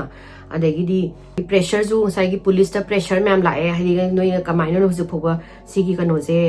कल्प्रिट से फाबा ngамदरि से कइगिनो खोलिनो नुपी से स्माइना रेट हाइदि था दा अमम मांगबगी सुमाइना से हाइना सिम हाइजि मांखलकपा हाइसे पुलिस सु मयाम सिना मोइगी थाजबदो मांगाइनी अदुबो सिदैना जुलाई की तांग 13 दा नुपी माना नुपी अनी मफागे तौबनिको नुपी अनी से फागे तौबसिदा सिदा टेट की स्केच का डिटेल माई फीचर्स से मयामना उहौरनी उहौरगा नुपी अमना फजना मागा खैदी कनो मंगोंदा साइगी टेक्निक तो सिजनबदा मकुत स्लिंग हापगा माना हाबेदो साइना मादो 4 of July की मयाम पिकनिक तौर खोलगा तौ लैबसिदा मागी कार दगी सेल बोट अमता पुधमिना से माई मखुत से याद्रे ना हारगा नुपी सिना mateंग तौ चला कानसिदा मागी कार सिगी मथक्ता सेल बोट से यावरमदे हाय यावरमदबदगी नुपी दो मनिंग हलगा चेले ए हायबा सिगी नुपी सिना फजना उहोगदोइने दुगा मागी स्केच कई सिंजे सिदगी टेट की कनो से फंगिदोइनिको सिदा हाबिदो विटनेस माना कन तौबसि नुपी अनी माना फागे तौदोइनिको फागे तौबसिदा नुपी सिना डिस्क्राइब तौइसे याम थिना मसक फजबा अदगी white tennis outfit सेटले हाय अदोगा मागी लेफ्ट आर्म मागी स्लिंग मागी कनोने मागी as usual अदोगा मसाजने जु टेट कवे हायना इंट्रोड्यूस तवे हायबो नुपी सिंगसिदा अदोगा मोइ ngसागी सेल बोट तो अदोदो तौबियो मागी कनोदगी बीटल्स दगी ना हायरगा अमु नुपी अनी मदमु अप्रोच तौ माले असिगी नुपी अनी से माना फाय हाय असिगी फा असि किडनैप तौरगा नुपी अनी मक्सि जो हार्ट माले सिगी मतंग दने कनो तौदोइने टेट की मतंग द फजना खंगतोइसे अदो हुजिक नाउ हुजिक कनो जे हुजिति पुलिस तो खंगमनि ना मागी डिटेल्ड डिस्क्रिप्शन खंगे दगिदि मागी सस्पेक्ट की कार करी कार कनो नो करी कार नो कलर कइनो खंगबदगी सियाटल की फ्लायर्स मैम से लोइनमक मागी साइगी स्केच साइगी नुपी अमा हिंगोगदी नाथोखौबा नुपीदो मागी स्केच से पूरा ओइना कनो तौरनिको नप्पा हौरानी मैम चेक्सलो खोलो सिगी मतंग सिगी खंगबा लेरदी सिगी नुपा सुमाइना फीचर्स तौबा कार थौबा खोटपाइना हापे टेड बंदी की अयेकपसे सिजे मोइगी रीजनल न्यूज़पेपर दा अमुसुंग मागी मोइगी लोकल टेलीविजन दा ब्रॉडकास्ट सौ मतमसिदा मागी हाना प्रोफेसर अमा ओइरंबा यूनिवर्सिटी ऑफ कनो से वाशिंगटन से प्रोफेसर अमना उदोने मासे माना नोंग येंगसु उबसिदा मासिना सिदी कनोगा टेड बंदीगा चाप मनै मोय मागी कार सेम कार मासे दुगुंबा कार अमा तवेदुगा मोयना साइगी येबा लाई मोयगे साइगी स्केच से सिजु टेड माले हाइना माना पुलिस दा phone tawraga noina sidaida kanogi sketch kanogi asaina ma hapise asi aigi hana satra ama oiramba ama lei male kholena haibasida kamai tawgesida police se aji boina broadcast obasida nutigi tips chani laeba chani moina lakpase follow up tawragana oiram da bo hek oi ma tawbasida masagi professor sina Ted Bundy malen hairakpasida moina Ted Bundy se kanana khopano na so moina thigalakpasida masi smaina kanoga governor moigi sagi Washington gi governor gi Daniel Kazu kano sanga tawba degi dinga sai moigi party gi chairman ga my assistant oiraga law student amaso oi degi mai hana pass criminal so kai haidi kanogi criminal gi record somta laite adegi magi topa ka imbusu laitana kamaina sigumba haina sanga chauba mina masakhangba nupa sibu karamaina mana Mihatpa si oidoino haina tip se phangaga sumoina adugi tip se follow up ta horoiba police singduna haidi moido chani sum atopa miyam lakpudu da oina mai onsalaga leige Ted says minor magi flyer kai tawre habidagi ma se singaptana Seattle dagi ma Utah gi college amada mu law gi college amada mu ma se class yaudoni na mu chakhraga adugi chatpagi timing sida su moi exiki Utah mana chali ba sai mafam jigi dai nupi se disappear to base report khaga lai mana Seattle daina Utah da hong basida Utah Colorado Idaho sida 9 victim magi kanu mana haibido ma link tawe hai Ted ta adoga Florida da ahumama adoga number se higher zo be ai hai kai no da mana chatpa mafam kudingi adum heart pasidi adum hongna sane dona mana tangkhai ma lo laga tangkhai ma hai bo rangani hana police na yam thaje lagi magi atopa amu magi victim amu khara mo hai rage ko 1974 gi October gi tang ani da sahi tara truk suba nupi macha ma mana ambush torani assault torani adoga Utah dani ko adoga makhuri mela hatoni sahi tara tret suba nupi ma magi school gi kano tawra school thola aga ayung anta school da magi thaba ma lei na hal lak toini la aga nupi je dum mangrani adoga magi ni cap patang phangi hai nupi da hujiki angang je link tawbuse adagi June gi tang kun ga nipan 1975 se sidana chahi traunga suba nupi macha ma youth conference ki lakpa laaga adum mangare sidaga bliss su phana mya me si matung da so sigi sigi khara prominent oi mana confess toba adoga body phangma bits and parts khara body phangba singjini ko aina hapai se atopari phangda ba mayam unconfirm mayam lei mai gi list Elizabeth se mai gi girlfriend se ma se kano khaga chingna ba hore kaigino da mana chapa mafam sing se nupi mangbagi news se adum hek mana da honge hairaga nupi se da mangbagi news se hek phangba adagidi pochai ga se adum pura di ano ba pochai ga je puraga ma se hekta laktoine koi gifts gumba souvenir gumba poraga Elizabeth ta gumba piba adagidi hanguraga na mana kano tawri ni kholi ni mana leiri ni kholi ni pons to kano dagi bandan thambam dukan do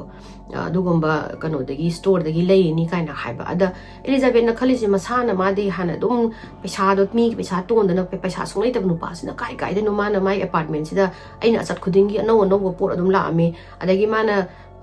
atop topa mana mafam da class mai attend to bani seminar mani na salu mafam jin da pisu khaga mang ba hori habagi ma se chingnar ani the Elizabeth na questioning to ba hore ma snooping to ba hore mangon da hangaga karai de gi lai no kholi no kaina gumba da gi mana kano gi Ted ki mayum da changaga yengwa matam da mana habido clutches khoi ga sagi makhung tekpa mina tawnaba mai kano do crutches to adugumba adagi plaster bag of plaster ko adagi medical supply adu suman huran bane na majadi mana admit taw male adagi surgical gloves adoga nupi gi mafi maron yawba trunk acha obamga lei khole haida ma adoga TV ma zu lei male da mana karai de no nang sigi mem se kai no har kan da Ted na mangon da ta saiba haidi nang adum nangi nang tawom to ko dum taw ai na dum por ai ni ai pot ni khot ni ka har pa sida Elizabeth se chingna ba je haurak aga mana haibedo magi desk ta magi office ki desk mana Ted later kan da hang to yeng ba sida mit kakna ba thangam le rami hai adagi masina mit kang na thangje nang na nong ta chakhum da sisina bu zo ude nang asida nang gi dek sa kai doino har ga manas magi yamna haidi machin yam haiba man thema ga kola ka shuna de everything is fine she is just protection gi thammi ni kholi ni kaina ga thema ga nupi je mu question ji makha ta na mu hangan da ba Elizabeth ta adu mai tong ni ko Elizabeth se convinced ti ore magi deep down ko magi thamoi da di haidi Ted se responsible nupi mangi mayam se ma se responsible choidana oiram do male habise ma convince tawre convince tawdagi mana police ta phone tawraga inform tawrane ba haina ma suspicious oi ma je haina magi boyfriend Ted Bundy da suspicion lai khole ma ga swaina pochai por khole e du tawe da tawe na adu kano di khangoi ko Ted ta di khangoi ai Elizabeth na police kauri habise aduga police na zo muk thajaroi doine hedi ma do nupa do khanaraga nupa da badnam tawninda mi asidaida law student oidana khotana criminal kem leitaba nupa se manam injaline na police na mana ngangi mana hairi se moina lobiraroi khalaraga mu Elizabeth na mu Olympiada nupi mangmagi khotpagi mu pau lakpa sida mana amuk phone tawraga haise Ted Bundy do Olympiada sakhibane do nupi mu mangba hore khole aina nga phone tawra ise second time ne na haibasida phare nang the station da la o do station da la aga wari se phajana nang tawraga detail interview lawrage kholage na detail interview lawre na mana chingna risna kai gino kholi no mana chalo chalo bu mafam da nupi mangba khotna mayam lagi wari se li kan sida moina hoi phare Ted se suspect list hapage doga witness mi atopa jingna ui na haibido moido kauraga amu hangage na ngasai moigi hamba kanogi aina fort moigi kanogi kano July 14 da nupi ani kidnap to gibda wai witness la habu nupi do adu duna la aga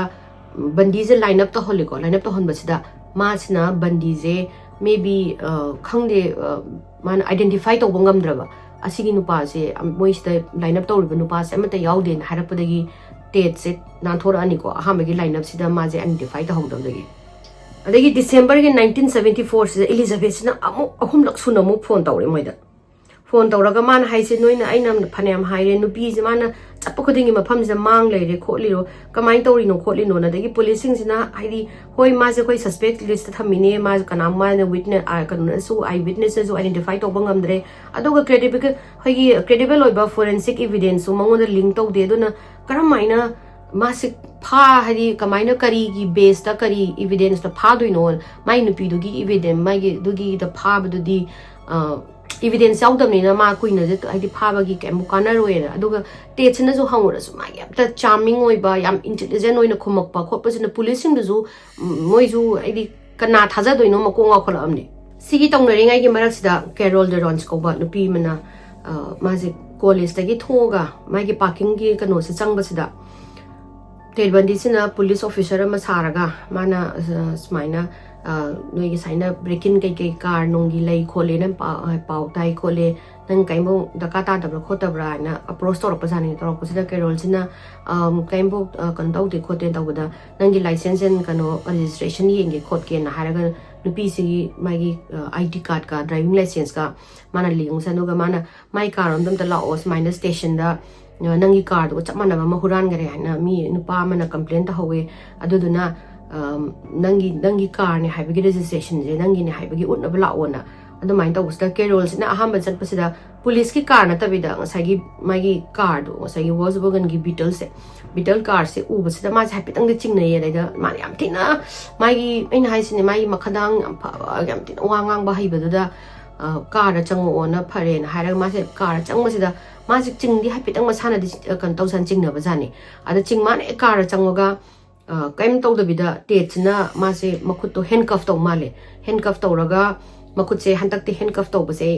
yam kana chena ta hodrab jane aduna gari je thawba hawrak pasida Carol sina mana uchina china thong je hangtok pangamaga thong je hangtok ma je mai gi side gi mai nakan gi thong je hangtok ga chong thadune ba chong thara kan sida mi adai gi lambi da leiba mi na ma se makano to birani hadi khunbira hadi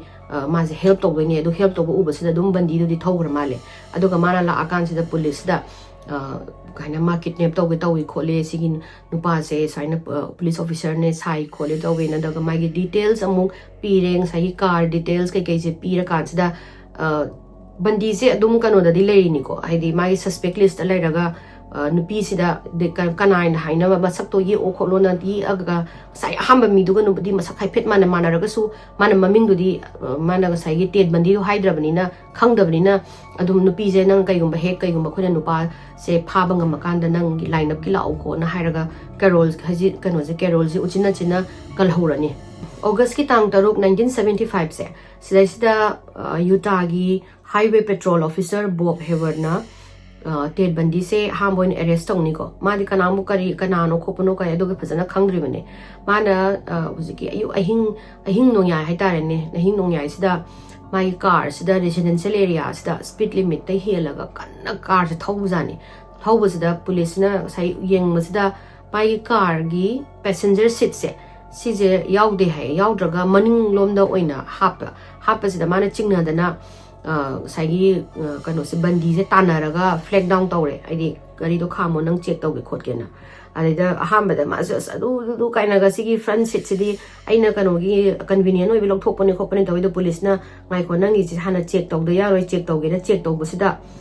साइगी Bob Cina fungi सिगे ski mask ने अदगिदी second mask अमको अदुजु stocking नुपी की stocking दगी Semba mask ने अदगी crowbar ने handcuff ने trash bag ने अदगी थौरी मकोन अमने ice pick ने अदुगा अखोई हुरानबदगा सिजनबा अतोपा पोचै खरा अमगा मागी कार मनुंग से याव लेरमे अदग सि कईगिनो खोरिनो हंगसदा टेटना एक्सप्लेन तौरिजे स्की मासिदी मा स्कीइंग तौबैने अदुगा अतोपा हैंडकफ सिदी मा डम्स्टर दगी फंगे अदुगा रेस सिदी युमदा दुम फंगबा आइना दुम आइगी सेफ्टी की दुम पुजाबने खोपने न खुमे सि पोरागसु बंदीजे अमु पुलिस स्टेशन दा साइगी बॉबना पूरा लानी लागा साइगी डिटेक्टिव अदुदा लेरंबदुना क्वेश्चनिंग तौबसिदा मासे सिमिलर सस्पेक्ट कार चमनबा माई कार डिस्क्रिप्शन नुपाजिगी मसक्सका हाइपेट मोइगी डिस्क्रिप्शन जे मानबसे निंजंग ए दगी एलिजाबेथ ना फोन द मोइदा हाइरपदो अदुगी मतुंग या निंजंगबदगी टेट की अपार्टमेंट सिदा चेक ओइना तौरसे ना मोइगी माना पोचै केके न पोरे खोले तौबदोइना चंगलगा लागा माई कनोसिदा टेट बंदीगी अपार्टमेंट से सिदा मोइना सर्च तौबसिदा थीब कोइति केकेनो थीब तौबसिदा काइमबो फंगद्रे हाइबदी दैट लिंक्स मोइना विक्टिम मैमदा लिंक तौबा एविडेंस अमता फंगद्रे फंगदबदैदी मोइसु टेट बंदीदो कुइना फारगा थंबदी यादबनिना काइमबो माइगी जस्ट साइगी मोइ स्की मासगुंबा यावरुबै फाबने हाइबदोदी यादबनिना माजे थादोरा कानसिदा टेटना कै हाइगेसिदा पुलिसिंगदुना सर्च तौबदा मफम अमा सर्च तौहौदेबा मफम अमसिदा यावरिसे कइनो हाइबदा मागी विक्टिम मैमजिगी माना पोलारॉइड की फोटो कापगा थम्मेबा सिगी बॉक्स मलै माले फोटो मया मागी विक्टिम मैमजिगी असिगी फोटो हापा बॉक्स है सिजे मोइना चेक तौबा काउबने हाइदो माने एक माजे थादोरपगा असै फोटो सिंदो मै थादोए हाय टेट बंदी से हुजिक 24 आवर सर्विलेंस थमगरे मै मी अमना दुम मा क्वेश्चन सेटनादना लैबा खोटपाना अदोगा ngसाइगी डिटेक्टिव सिंदुना सियाटल दा पाइरगा एलिजाबेथ डिटेल्स ओइना मु इंटरव्यू लोबो चले अदगिदी एलिजाबेथ नसु फसना वरी सिलीरे सीसी माइगी ngसाइ प्लास्टर लाइरंबा अदगिदी कनो खोइगी कनो क्रचेस लाइरंबा अदगी स्की मास माइ नुपीगी मपो मचै मयाम अदुदु अदगी नोमा टीवी मा पुरा लाए अदा इना नंगदी पैसा सु लैतना कराइदगी टीवी नो ना हंगुबदा नंग असि मतंग मिंगोन हाइबदा नंग नंगप थुदेक्तोइने ना अइंगोंदा सुमाइना अइंगोंदा किहलखी खोटकी तौबदगी माइगी दिकनो सिंजे लोइना मथंग लोइना मक लौरे माइ लोइना इसलगा लानी पुलिस ना असैगी डिटेक्टिव सिंदुना अदगी टेट से मा ngसाइगी मा सर्विलेंस ता लैरे हाबसे मा खंगपदगी माइगी बीटल से माइ कार दो टीनेजर अमदा योले अदुबु खुदकता पुलिस ना माइ कार दो इंपाउंड तौरनी अदुगा FBI गी टेक्नीशियन कौरगा डिसमेंटल तौरगा कई यावगे खोटके ना लोइन थीबो हुम तौरनी माइ कार जिकी कार मनुंग सिदा सम अहुम का हेयर सैंपल गी अहुम फंगनी मखन अहुम अदो जिंदो से माइगी विक्टिम अहुम दा बिलोंग तौबने हाय अदुगा अक्टोबर तांग अनिदा बंदीजे अमुक लाइनअप की अमुक कौखलअनी का हंकलअनी हदुगा हंतक्ति कना कौगे हाबसिन ngसाइगी कैरोल हाइबा अंगांग कैरोल ना लैसाबी मा नाथोकिबदो कनोदगी कारदगी चोंथबदो माजे लाइनअप तौबदोइने हाइदि मा कौदोइने माजे कौबदा माना कुतक्ता हेक लाइनअप तौबगी बंदी उबसदा माना सिनुपासिने ऑफिसर माना कनो सारगा पुलिस सारगा आई किडनैप तौगे तौबदो सिनुपासिने हाइरे अदुदुना फजना मा किडनैप तौदोरे हाइबसिमदि फजन एविडेंस तो लैरे Ted se ngasai Carol do kidnapping tawbagi charge ma je arrest tawre adubu bail da 15,000 hai 15,000 se lakh tara hum doi mo oini adu ju mai gi parents na pira kanda ma je bail la thadore adu ma je thado ga bail da lai matung da ma gi most of the time je court ta muk chat adagi di ngasai gi nupi pharu bagi trial gi da muk chat adaina Seattle da muk chat ataru da adum haidi lai re ba ma je Ted Bundy se ma sai case ke dum toro lai ko lai basida magi sai mi mang bagi khopagi thijan bagi main moi gi kanu se investigator se Jerry Thompson hai Utah da ma nupi mang ba hat pa mem gi ni sina adagi Robert Cape hana Washington dagi sina Washington gi mayam dogi aduga Michael Fisher hana Colorado gi moi singjina Colorado gi Aspen hariba mafam se da moi mem je unaraga 30 other detective singa police singa moi note mayam dagi di wa no mem share tawraga kamai na halamba khotamba mai hat patu pas loina mak manai ba nupi rape tawba mai makhanau met pa khotpa aduga mi gi mayum na tumina changba khotpa mem je loina mana ba dagi moi je convince oire habadi Ted Bundy se he maze manupi mayam sigi ko no da Washington Colorado dagi di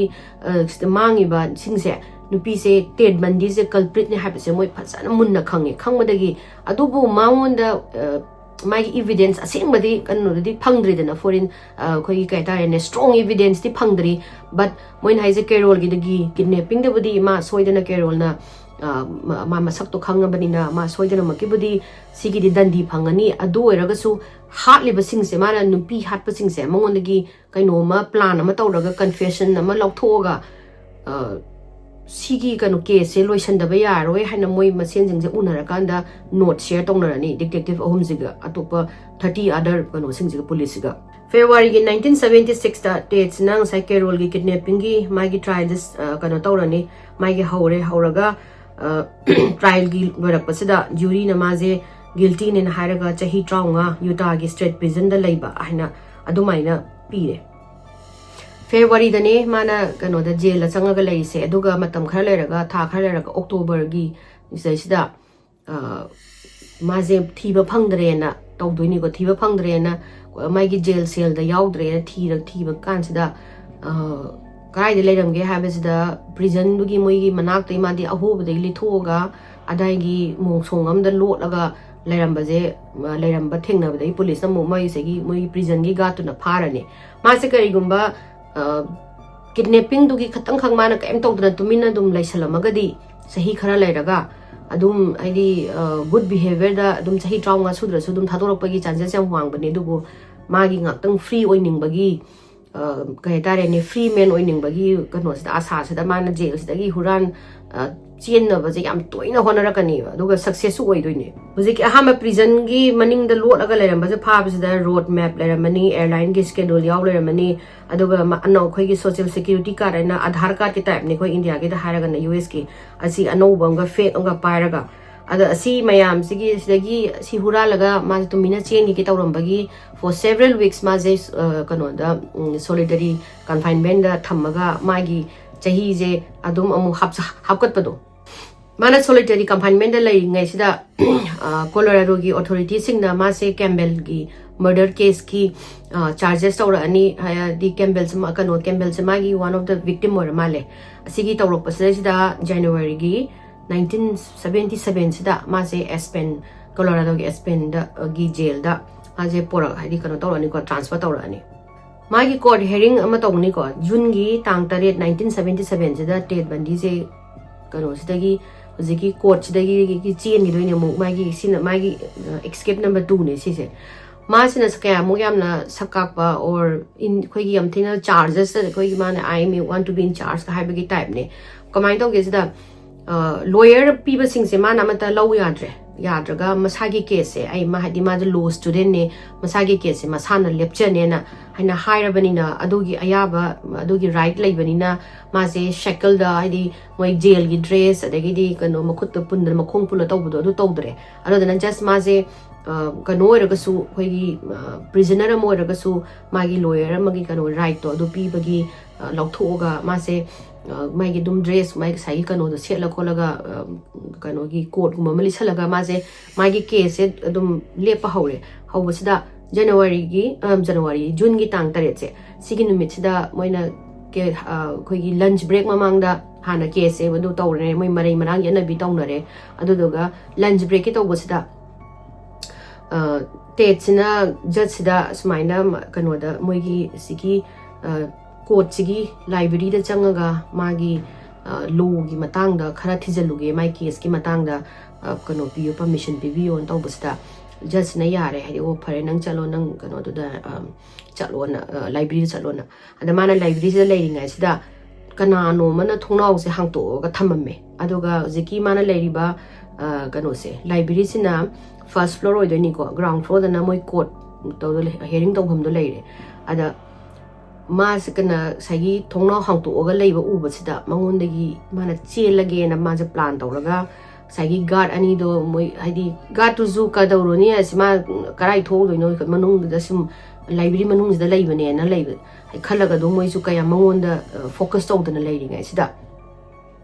Dates in up Moigi book. Case ki nakan dagi phajana chappaga kumda tuminna masagi thongnaw hangtopdo adagi chongda basida mai makhong laithie haye yetse yaithi aga mana magi ha masagi jail gi kanu jing loi lokthoga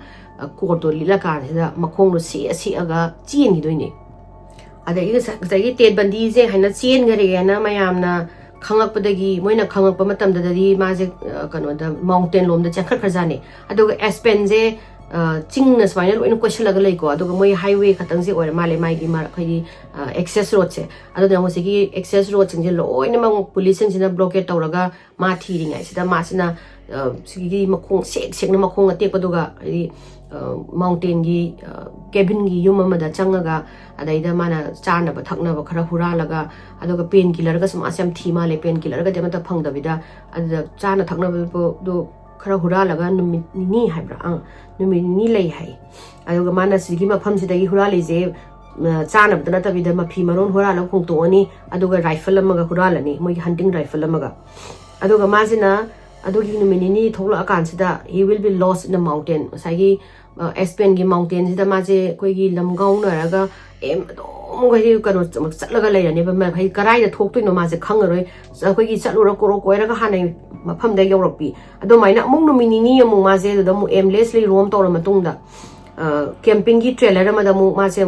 Mana Mimi Solo Tuga, Raga High, Jangaga, Aduda Monumi Humni, Lay High, Aduga, Masi, Makongs, the Hui Tiek Pagina, Bane, Painkiller Panga Bane, the trailer to the zoo, Chana, Tangna, Karakak, the Gehena, Embolandre, Adoga Mana. Golf key course the gi car Mahuralani, Hurala Gansda, Mother Hositi, Nabane, Ingbane, Espena is Undava Mapamne, Ingbane, the Gidi Tum the Vagi Masasi constant pain, Duga, Upilate the Na, Espen Mananga Sagi, Lambi, Sagi, excessive men, excessive the owner, as a Taura never, Levoxang or again. At the Mana men, excessive Tolopazanga Sagi police, any road blockade or Galer, but Nisina over the Gitana, Ragamazam, Parane, the Domo.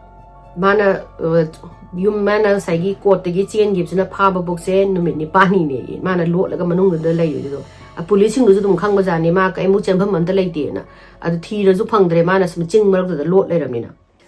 As a jail pore, jail tame, Doga Maggie friends and Maggie legal advisors in the high say Bandina Kantaktiare to Minalero, Nangize, and Nanga jail the Gitchian of a Tauga, Hen Nangi, already Nangi case, so Hana the week or a later Vene, Nangwanda Sai victim of whom some Mogi, Sample Pangadonang, Adogi, Sample do Lap, Doga Nangi car, Duga Pango, Duga Nangi kidnap, Nangi hat, Magi murder, Chas, and Nang Adoduna, just the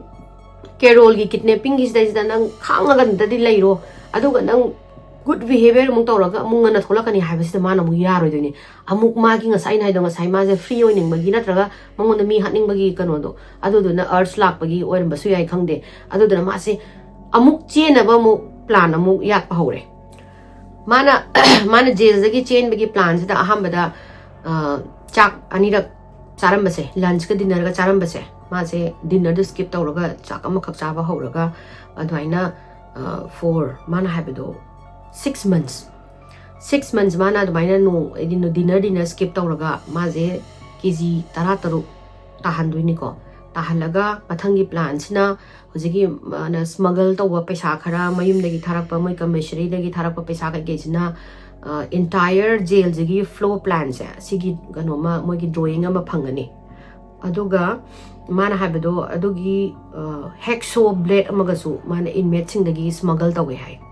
ana sigi pot sing je phanga matungda nungdang oiram oi sai prisoner sing jena irujaba changi jama ding anta tumba changabani chaksadrabani lehorina mayam jena irujabagi shower tharaga makhon kanna khong kaino makhon thoinga sida mana hacksaw jena magi ceiling gi mathaki moi bar silver gi bar thambado bar sing je mana lendoine moine irujari ngai makan amuk tadri ngai matam sida adumaina tha taruk se mana plan tawrani no lela kanda uchina china di mana ka ani ka aga foot sai mutang pitru pikni hai sumtang chawba hole ama mana phajana yalani ko mana nga chang ba kon na ba bokta ma chang ba yana ba aduga nga sai pitru pikna yalai siga ma chandoi ne kai gino sai ma keji tara taruk to tara bani na mayang do kangam ni na ma piksale dana 1977 gi December gi matam sida jail manam bana jail gi staff sing je loina ma Christmas ki ne New Year gi break ta loina chat khare ko anamba aduga moi just khara skeleton crew oine le hore habidi moi mi khara kha aduga tet sina sai magi phabung je asai da books ka file je mayam hapsalaga magi body saraga thamamani aduga blanket no kupsalani aduga mara ga sai macayam pikna hole macha ma mana kakpado adaida kakhat kharning kakhatlaga jailer gi moi ano moina habido ceiling da oina chatlaga chief jailer gi my apartment da adi mana do da ina ceiling do mo hangto ani moi gi air vent gi changaga sagi jailer gi ma phi do mana hongto aga phajana jailer saraga na gate gi tho sakhidoine do ngasai le hori skeleton cruising du ju sagi jailer gi do gi uniform do selamni na moi gi policing oire buning dana ma je check taw do bi da chalangrane adagi mana car ama huralani lambi dagi huralaga bus ama tongaga ma se airport ta boat toraga Chicago do pai gi hai ado mayam sina 31st ki tang kunthra dani ko no mana chen grisna November kano gi December gi tang kunthra ne adoga tang kunthra ma thoi gi nungdin gi pung ahum tarakpa sai sida khangal toini ko Ted Bundy je mu chen gari haije by the time it was already mun have those 17 hours mu surani doga ma di Chicago da pai ga de karai chakhabno amta khangdrabani Ted sina decide tawre hantakti magi hantakti crime me amdagi labna leirage aduga legal kano employment loge khot ke criminal activities ma tawroi mana as long as mana criminal activity tawjubo police mayam gi kari miyeng mangona tadri bokti ma dum free oi be yayana adubu mana thabaki atopa thabak macha masu kano su basida paisa do dum konaraktabadagi mana khatang chawba construction gumba dugumba paisa khara yamna hena piba aduda changbasida anambada magi identity card loina hangakpa magi kano piona identity gi proof piu kholona ada madi hana degi wanted hujitima FBI gi wanted list lai grabni ko aduga jail gi magi America gi su wanted list lai rabni na magi kano dodi piningai laitre dana adudana upai lekadana mase paisa do cha da bathak tabdi yarak tabani na huran chinthi gumbada oina mase do doina mai onsangarni mai hana all habits sinduda mana mi gi credit card khara huran adagidi nupi gi khoi gi hana shopping cart ta nga tanga kaw dana ga bag ka thamam baje sida grocery store da thamam baje mana do changa ga hura laga dugumba huran chinthi paisa ayaw bu khara aina hura laga ma se dum lai tet se daina hura laga lairak pasida mangon ipen da ba ma phawre ma nga sai mi haning bagi magi mong magi di du laina ma khalamne khoi gi drug saba mi na drug to kuina sa da dilai bangam da bdo adumaina ma se ma mi haning bagi urge na ma se masa je overtake tawre asigi matam sida su ma je kano tawraga leiba ba khoi moin habado University of Florida sigi manakta boarding gi koi boarding gi na paisa hapta gi piraga boarding gi mafam gumba yum gum koi kano ka gum mai am pulap oina dormitory daina paisa ga piraga leiba mafam le aduda ma se lei male sigi matam sida ma se paisa je piningai su lairak taba adagi huran chinthi to ningpa adagi mi haning bagi mangon da ju kano se mangon da mangoi mai masa da maring chalakpa mi koina halakta bagi leibanga maktaba adugi matam ju haur abjani masagi rape tong ning mane mi haning bagi arsina mana ka dogi habsida January gi tang 1978 se sida Florida gi State University sida Chi Omega haiba sorority house man nupi mayam ga leiba sorority house ni ko sigi ma da sida mana changaga maningi thong faulty oiba thong hai so yadaba thong jab thugaira changaga mana 21-year-old suba Margaret Elizabeth se si hana makokda firewood amana thomani thomaga nupi je mana doga makhori na metlaga stocking na amuk kana tawi mangak samdo methaga mana halani adagi mana mathangi bedroom da sangbasina 20 years old Lisa Janet hai Lisa Janet se jo mana nupi je unconscious ta phurani go gyan mangai nupi je phurani makhori chana metani adagi mai mathabak na ma sagairani aduga mai maningi kano haitare ni mai batak haitare mathun haitare sida isa mana mayana kanna chi ani chi aga nupi je sexually assault tawre du ju kaina tawi hair mist ki bottle mana tawrani aduga mathangda amu adu nupi je taw matungda 21 year chahi kun ma thoi suba kethi cleaner ko ba mai gi bedroom da changani magi makhadang thuga edi mai makhadang je thudi ani thudi aga mai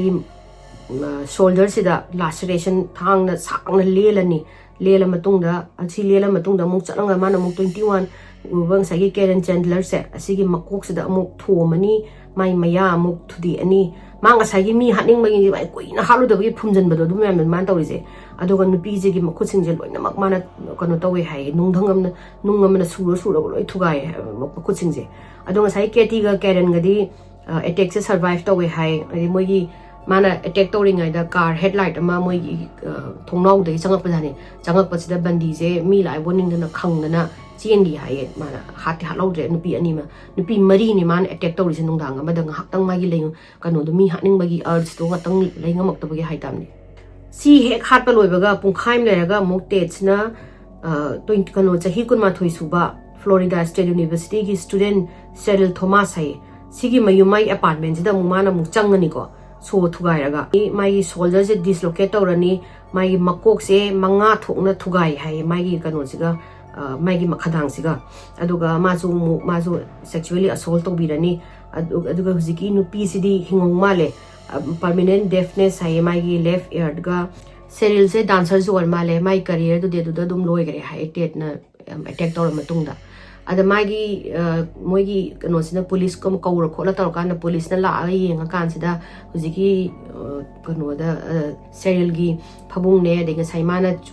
chi omega gi sorority house to adaida magi cement phangani moi kano gi Ted Bundy gi cement phangani ko manga sai gi mass talking da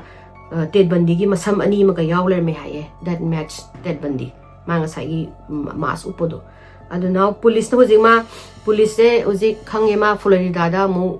Mihatpa se haure Mihatpa go pungkhai ama bo phadringai da mi mari attack to pungkhai bo phadringai da mana mu changaga mun pi ama mu mana mu attack to lera meng to budagi police were on to him ma ko thi ba haure police na ko thi ba haure padagi ma se matam khara underground oi gre ko underground oiraga leira kanda kuina leiba ngamaktre na ma se mi jam haninge masa da mai do hai urge to mung lai yarakta bidagi mana pedoge haibasida mi car ma hurale duka February gi tang nipan se saisa mana chahita mari suba nupi ama parking lot ta masaj mathanda Richard Barton gawi ma je Smyrna fire department gi chief nin haraga nupi da approach tawine parking lot da man approach tawringai se nupi je lak uma haina kano sida mai station da la on haige tawringai sida nupi ji mabung je ki tholak aga nupi ji mabung jina nang kana no nang saina kano tawri si kholi je wari sari jang nupi macha sela tawda mana ai saina fire gi chief ki kano na kanda mana akoi bazu kano sigi police ki department gi chief hojiki moi do lari ba chief to gi macha nupi ni khopane nang akoi ba khangna bro khopa tawda gi ma se kaim hairam dana gari da thawr sakhi hai si chala matung jida mana mu 97 km thawi hai town macha ma hojiki Florida da Lake City na se thawraga mana Lake City gi junior high school amda changaga ngai raga leidoi ko ngai le da sahi train thoi suba nupi angang nupi macha Kimberly Leach ko ba ma jana nganta mai school gi thabak lei hana lakpa sida mana dum angang do dum kari kano nam thak tawra no hangde kidnap tawra nupi do dum angang do classroom da sunglak lakhidre hai adoga mai gi body se Leach mana ha do Leach se phangma matam da ma kano na 100 ani me phangdoi ne ma phangata ne leave se rap tawra mani mai gi mai makhanau jesu thang na lelam me hai adoga mai gi private part sa si ju hang na loina len that ame hai aduga sisna magi end of the murder rampage do sida oidoine sina Kimberly Leedsna last victim ni hai जो पैसा सु लेरक्त्रे थबक से थोबम त फंगक्त्रे मी जिंजिना मा police ना मागी मसक मागी ड्राइंग कई ग्राफ से लोइना म न्यूज़पेपर दगी टीवी द ब्रॉडकास्ट सौरबनी ना माजे लोफम लेरक्त्रे दगी मागा साइना माना बोर्डिंग स्कूल अमा द मुंग लेरमबनी तुमिना लेरमबदुसु पैसा लेरक्तबदगी मासे तानथोरक्तोरब मासे तानथोरबदगी उपाय लेतदना माना कार अमा हुरालगा तेलहासी है तेलहासी सिदा थोरक्पसिदा माना हाइबदो मासे नुमित हुमनी matungda Tallahassee-da gari tana mas road trip ta dum leramni ko gari thor paisa mi hura laga kano khara hura laga petrol khara hura la kholaga dum leraga numi humni matung sida February gi tang tronga da pung ama gi sida police officer David Lee hai mana Alabama gi state line sida check tawraga mayam je dum normal dum kano tawra checking tawro lebido checking tawraga leiba sida masai gi license number je mana yeng sida huran ba car ni haidi kananom na hura le na report tawbagi car oiler ba oirambadagi kanosina nangna huramba car sa main thawri no kholi no na tawraga mana you are under arrest tawbasida mana kayamoyam sathige je mana police tuna smaina non tharaga my handcuff tawge tawringa je makhong na kawraga inthuraga ma se chini sani makhong jena adenga sagi police na tanaraga mai gi nongmai sina anira kape hai di warning shot nang ahum lok so nang lep tadi nongmai na kapane na ada mas lepi hai lepaga police na mung sanga ga mu phage tawringa sida mu amung ni sam struggle tawi hai no mai je mun na dogi adu china china nga sagi police na overtake ta hai overtake to bangam maga ma je daina arrest tawi na hai usigi David Lee sina aduga David Lee sina Ted Bundy je arrest tawraga magi police car hapchalani and he does have no idea mana phari je Ted Bundy ni FBI gi 10 most wanted list yawbuni America gi khoi dagi top wanted list ne ma su khang de ma hadi maming aseng mai fake license card dagi ID card to utlabani na ada sagi Ted Bundy na hura laiba car se sidai je check to basida police na phangi se kage phange haibasida Florida State University gi nupi gi belongings mayam ama phangani ko dagi student gi magi I card dagi di stolen kunma thoi ko stolen credit card huran ba kunma thoi ma phangani adagi pair of dark rim non power glass hai power yaw do glass asi sigi kano ne hai asi mayam je phangbadagi dagi khungao maga adagi se phangbadagi David Lee na ma je police station da pura lak toine ma ne khasukang khangpote ko ma phare che Ted Bundy ne je ada Ted Bundy sina gari manung da mangon da makhatang wam khatang de hai you should have killed me na ai hatu ma ju phadong ne na adu khatang ding hai the police na dum pura la aregi mayam khange ma ji Ted Bundy ne hai base May 1978 ta magi trial je haure aduga magi trial se 250 reporters say from 5 continent moina live cover tawe hai aduga kanogi US ki khwai dagi ahamba nationally kano tawba televised tawba case ne hai aduga court na lawyer mari appoint tawe madu lawyer mari se mana dogi moi lawyer mari ma lawroi adagi di moi gi kano legal gi advice amta lawru mana masagi haidi on case lepsa ne na amu bandis na mathanda mu case lepsa ne adu mana adum sabotage saur male mai entire kano case di mana mathanda lepsa rabani na dei ma je murder charge se face soine have ne duga possible death sentence su phangdoi ne dugo mang khali je mana he is in charge he know mangam ni na mi ngai court na lawyer ahum mai defense team da hapado mana amata moi gi advice amata law yaroi Ted Bundy se mai convict tawrek panipaw raga ma se death sentence ahum phange hai aduga adum atopa mi hapa ge ju adum magi dum case adum chatli male aduga 1980 da nupi Carol and Boone ko ba ama thengnani hai nupi je mana phadringai da death tawromba nupi war male si nupi ji ga moi je haina luhong adi mu kano taw male case mu tha khara gi ra kano ma Florida gi mat kano state ki rule oina luhong agadi kitang case kitang kano tare ne kitang push taw bai tare push back taw ba adamana sigi Carol kano se Carol and Boone se sida mayam gi mamang da mana propose tawraga Carol and Boone jina ya doini yaraga moi ani se legally married tawri hana adumaina taw ya male the judge ki mamang da will you marry me haraga nupi na hoi haraga di luhong bagi adu da mu adu luhong badagi mu mai case mu kitang mu push back tawre haidi tha ama mu push tawwe hai ma he is trying his best to mai case dum drag tawga laina bane mana thir ai makhan je ꯑꯗꯨꯕꯨ ꯃꯥꯒꯤ ꯀꯦꯁꯁꯦ ꯑꯗꯨꯝ drag ꯑꯗꯨꯝ ꯃꯥꯒꯤ ꯀꯦꯁꯁꯦ ꯑꯗꯨꯝ ꯇꯧꯔꯦ ꯑꯗꯨꯒ ꯐꯦꯕ꯭ꯔꯨꯋꯥꯔꯤꯒꯤ ꯇꯥꯡ 10 1980ꯗ ꯕꯟꯗꯤꯁꯦ ꯁꯤꯕꯒꯤ ꯑꯃꯨꯛ ꯃꯥꯒꯤ ꯃꯩ ꯆꯤꯡꯉꯒ ꯍꯥꯏꯗꯤ ꯃꯩꯒꯤ ꯀꯩꯅꯣꯗ ꯁꯤꯠꯇ ꯐꯝꯃꯒ ꯃꯩ ꯆꯤꯡꯉ ꯁꯤꯕꯁꯦ ꯁꯤꯁꯦ ꯊꯔꯗ ꯇꯥꯏꯝ ꯄꯤꯕꯁꯦ ꯐꯦꯕ꯭ꯔꯨꯋꯥꯔꯤ ꯇꯥꯡ 10ꯗꯅꯤ ꯍꯥꯏ ꯑꯗꯨꯒ ꯁꯤ ꯑꯥꯐꯇꯔ ꯑꯥꯏ ꯊꯤꯡ ꯗꯤꯁ 이즈 ꯁꯤꯒꯤ ꯇꯥꯡ 10ꯁꯤꯗ ꯄꯤꯕ ꯗꯦꯠ ꯁꯦꯟꯇꯦꯟꯁ ꯌꯥꯎꯔꯦ ꯃꯥꯜꯂꯦ ꯃꯣꯏꯅ ꯐꯣꯂꯣ ꯇꯧꯔꯤꯁꯦ ꯉꯁꯥꯏꯒꯤ ꯖꯨꯔꯤꯅ ꯃꯥꯁꯦ ꯂꯥꯜꯂꯦ ꯁꯤꯕꯒꯤ ꯗꯟꯗꯤ ꯄꯤꯔꯁꯦꯅ ꯍꯥꯏꯔꯒ ꯖꯁꯁꯤꯅ ꯁꯤꯕꯒꯤ ꯗꯟꯗꯤ ꯂꯧꯊꯣꯛꯄꯁꯤꯗ ꯀꯩꯅꯣꯁꯤꯅ ꯇꯦꯠ ꯕꯟꯗꯤꯁꯤꯅ ꯍꯦꯛꯇ ꯀꯞꯄꯒ ꯂꯥꯎꯕ ꯇꯧꯔꯒ ꯇꯦꯜ ꯗ ꯖꯨꯔꯤ ꯗꯦ ꯋꯦ ꯔꯣꯡ ꯍꯥꯏꯗꯤ ꯖꯨꯔꯤꯗꯣ ꯑꯝꯇ ꯍꯥꯏꯕꯤꯌꯨ ꯃꯣꯏꯅ ꯇꯧꯔꯤꯗꯣ ꯃꯣꯏꯒꯤ ꯗꯤꯁꯤꯖꯟꯗꯣ ꯂꯥꯜꯂꯦ ꯍꯥꯏ ꯃꯣꯏ ꯗꯤꯁꯤꯖꯟꯗꯣ ꯂꯥꯜꯂꯦ ꯍꯥꯏꯅ ꯃꯥꯁꯦ ꯀꯣꯏꯂꯥꯎ ꯂꯥꯎꯋꯦ ꯍꯥꯏ ꯑꯗꯨꯒ ꯃꯃꯥ ꯂꯨꯏꯁꯁꯦ ꯁꯤ ꯈꯛꯇ ꯑꯣꯏꯔ ꯃꯥꯜꯂꯦ ꯍꯥꯏꯗꯤ ꯃꯥ ꯐꯣꯔꯒꯤꯐ ꯇꯧꯕꯤꯌꯣ ꯃꯥꯒꯤ ꯁꯤꯕꯒꯤ ꯗꯟꯗꯤꯁꯦ ꯄꯥꯔꯗꯟ ꯇꯧꯕꯤꯌꯣꯅ ꯑꯗꯨꯒ ꯃꯥꯒꯤ ꯑꯇꯣꯞꯄ ꯃꯥꯒꯤ ꯁ꯭ꯇꯦꯞ ꯁꯤꯕ꯭ꯂꯤꯡꯁ ꯃꯥꯒꯤ ꯁ꯭ꯇꯦꯞ ꯐꯥꯗꯔ ꯀꯩꯀꯩꯁꯤꯅꯗꯤ ꯃꯉꯣꯟ ꯀꯅꯥꯝꯕꯧꯅꯗꯤ ꯃꯥꯒꯤ ꯃꯇꯥꯡꯗ ꯀꯔꯤꯝꯐꯥꯎ ꯏꯗꯦ ꯍꯥꯏ ꯍꯥꯏꯗꯤ ꯀꯅꯥꯝꯕꯧꯅ ꯃꯥ ꯐꯣꯔꯒꯤꯐ ꯇꯧꯕꯅ ꯍꯥꯏꯗꯕꯗꯣ ꯃꯃꯥꯗ ꯈꯛꯇꯪ ꯑꯣꯏꯅ ꯍꯥꯏꯖꯕꯗꯣ ꯑꯗꯨꯒ ꯁꯤꯒꯤ ꯃꯥꯅ ꯀꯩꯅꯣꯒꯤ ꯁꯤꯕꯒꯤ ꯗꯦꯠ ꯔꯣꯁꯤꯗ ꯂꯩꯔꯤꯉꯩꯁꯤꯗ ꯑꯣꯛꯇꯣꯕꯔꯒꯤ ꯇꯥꯡ 12 1981ꯗꯀꯣ ꯀꯦꯔꯣꯜ ꯕꯨꯟ ꯑꯦꯟꯗꯣ ꯑꯗꯨꯗꯣ ꯃꯆꯥ ꯅꯨꯄꯤ ꯑꯃ ꯄꯣꯛꯑꯦ ꯍꯥꯏ ꯑꯗꯨꯒ ꯔꯣꯁ ꯕꯟꯗꯤ ꯀꯧꯋꯦ ꯍꯥꯏ ꯅꯨꯄꯤꯁꯦ ꯑꯉꯥꯡ ꯅꯨꯄꯤ ꯃꯆꯥꯁꯦ ꯑꯗꯒꯤ ꯀꯦꯔꯣꯜꯁꯤꯅ ꯃꯥꯒꯤ ꯃꯇꯥꯡꯗ ꯂꯣꯏꯅ ꯃꯥꯅ ꯃꯤ ꯍꯥꯠꯄ ꯃꯊꯪ ꯃꯥꯒꯤ ꯃꯁꯥꯅ ꯀꯟꯐꯦꯁ ꯇꯧꯔꯛꯄ ꯑꯗꯒꯤ ꯃꯥꯅ ꯍꯥꯠꯂꯨꯕ ꯃꯐꯝꯁꯤꯡꯗꯨꯗ ꯃꯊꯪ ꯎꯠꯄ ꯈꯣꯠꯂꯛꯄ ꯈꯪꯉꯛꯄꯗꯒꯤ ꯀꯦꯔꯣꯜ ꯑꯦꯟ ꯕꯨꯟꯁꯤꯅ ꯑꯣ ꯁꯤ ꯅꯨꯄꯥꯁꯤ ꯃꯥꯅ ꯅꯍꯥꯟꯒ ꯑꯩꯉꯣꯟꯗ ꯃꯆꯤꯟ ꯊꯤꯖꯤꯟꯅꯔꯒ ꯃꯥꯅ ꯍꯥꯠꯄ ꯅꯠꯇꯦ ꯃꯉꯣꯟꯗ ꯃꯔꯥꯟ ꯁꯤꯕꯅꯦ ꯍꯥꯏꯕꯁꯦ ꯈꯪꯉꯛꯄꯗꯒꯤ ꯃꯥꯅ ꯗꯤꯚꯣꯔꯁ ꯇꯧꯔꯒ ꯃꯆꯥꯅꯨꯄꯤꯗꯣ ꯑꯃꯨꯛ ꯍꯟꯅ ꯎꯅꯍꯟꯈꯤꯗꯦ ꯍꯥꯏ ꯑꯗꯒꯤ ꯁꯤꯒꯤ ꯇ꯭ꯔꯥꯌꯦꯜ ꯀꯩꯅꯣꯁꯦ ꯃꯥꯒꯤ ꯇ꯭ꯔꯥꯌꯦꯜꯁꯦ ꯂꯣꯏꯔꯒ ꯇꯦꯠꯁꯦ ꯄ꯭ꯔꯤꯖꯟꯗ ꯊꯥꯈ꯭ꯔꯅꯤ ꯑꯗꯨꯒ ꯗꯦꯠ ꯑꯣꯔ ꯊꯝꯃꯅꯤ ꯑꯗꯨꯒ ꯁꯤꯒꯤ ꯃꯇꯥꯡꯁꯤꯗ ꯃꯥꯁꯤꯅꯅꯦ ꯀꯟꯐꯦꯁ ꯇꯧꯔꯤꯁꯦ ꯃꯥꯅ ꯗꯤꯇꯦꯜꯁꯇ ꯃꯥꯒꯤ ꯀ꯭ꯔꯥꯏꯝ ꯏꯟ ꯊꯔꯣ ꯄ꯭ꯔꯣꯁꯦꯁꯇ ꯑꯗꯨꯒ ꯃꯥꯅ ꯅꯨꯄꯤ ꯃꯌꯥꯝ ꯑꯃ ꯏꯖꯠ ꯃꯥꯡꯍꯟꯗꯅ ꯈꯣꯠꯇꯅ ꯑꯁꯣꯛ ꯑꯄꯟ ꯊꯣꯛꯍꯜꯂꯤꯁꯦ ꯃꯥꯅ ꯍꯥꯏꯕꯗ ꯃꯥꯒꯤ ꯅꯤꯠꯇꯣ mana victim do possess so bagi need to adudo mana izat mangan ba makhanau met pa khot pa si mayam sida mangon da fulfillment phange hai mangon da thamoi pen ba phau do adu ahamba da di mana nupi magi victim hatlamba se ma do masak identify tawdana ba hatlamba ne but ko na di part of the game oire haidi nungai ba se makhuri do melaga nupi duna last bread haidi magi thawai do haidi mang sibado sibagi last khoigi sor hon bado adudo kwai de nungai ba moment nin hai magi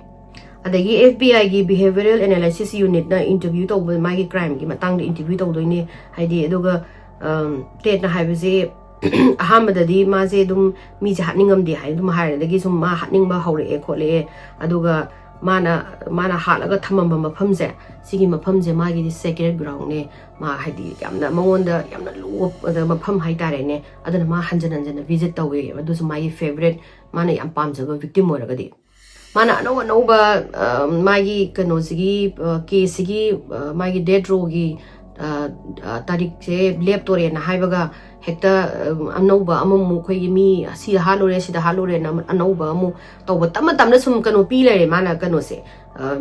victim je sida si halore na adu duga magi case se dum haidi mi do hat kuding gi investigation tawdoi investigation tawri kuding gi magi sibagi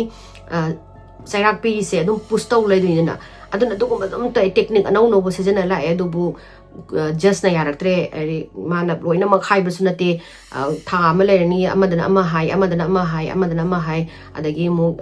tha ahumari mu lerani adagi amu victim ama mu hairaga adum chahi mapan sure ba mana da intawraga mana push tawraga laise adagi police na moi gi detective sing dana ka dawbagi no nang na haina hat pa hawri je kholi je hairaga mana magi action do magi marana ti hai mana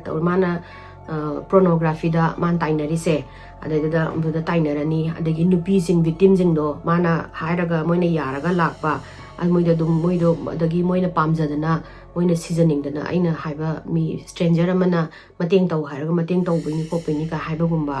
adagi mana kano magi biological father directabado adudogi ni crime se magi mama na asengba magi parentage to asengba haibi kano tawbirataba anga waringa da habi daba mana blame tawri se alcohol media badagi police kano da TV da violence hoiba mayam cinema nambagi moina mi phubo khotpagi mana tainai se adagi society poor background adagi mental health asloire mana mayam da blame tawraga magi marana te khote maji mako maja smine insanity jamna plea tawe do bu court namta yadre just namta yadre aduga chahi mapan finally chahi mapan matungda January ki tang kun ga humdoi 1989 sida maje sibagi kanu piye adi magi date pire aduga mana sibagi numit se asigi numit sida mana sagi FBI gi da final oina mana confess aurambaje Washington da mi mana nupi 13 hatle hai Utah da nipan hatle hai Colorado da ahum adagi Oregon da ani adagi Idaho da ani aduga California da ama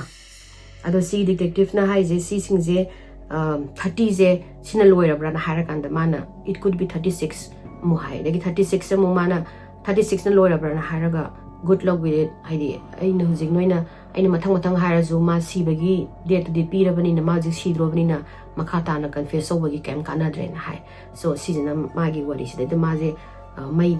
chinghalaga oina sirani sigi kanu no misida sahi mapan gi matungda ade mayam wari ji sai lo sanjarage ai wari jam thina su sangare mayam na ai wari sinu ngaragadi like to view share to view subscribe to view mathangi wari da mu thenarasi ko bye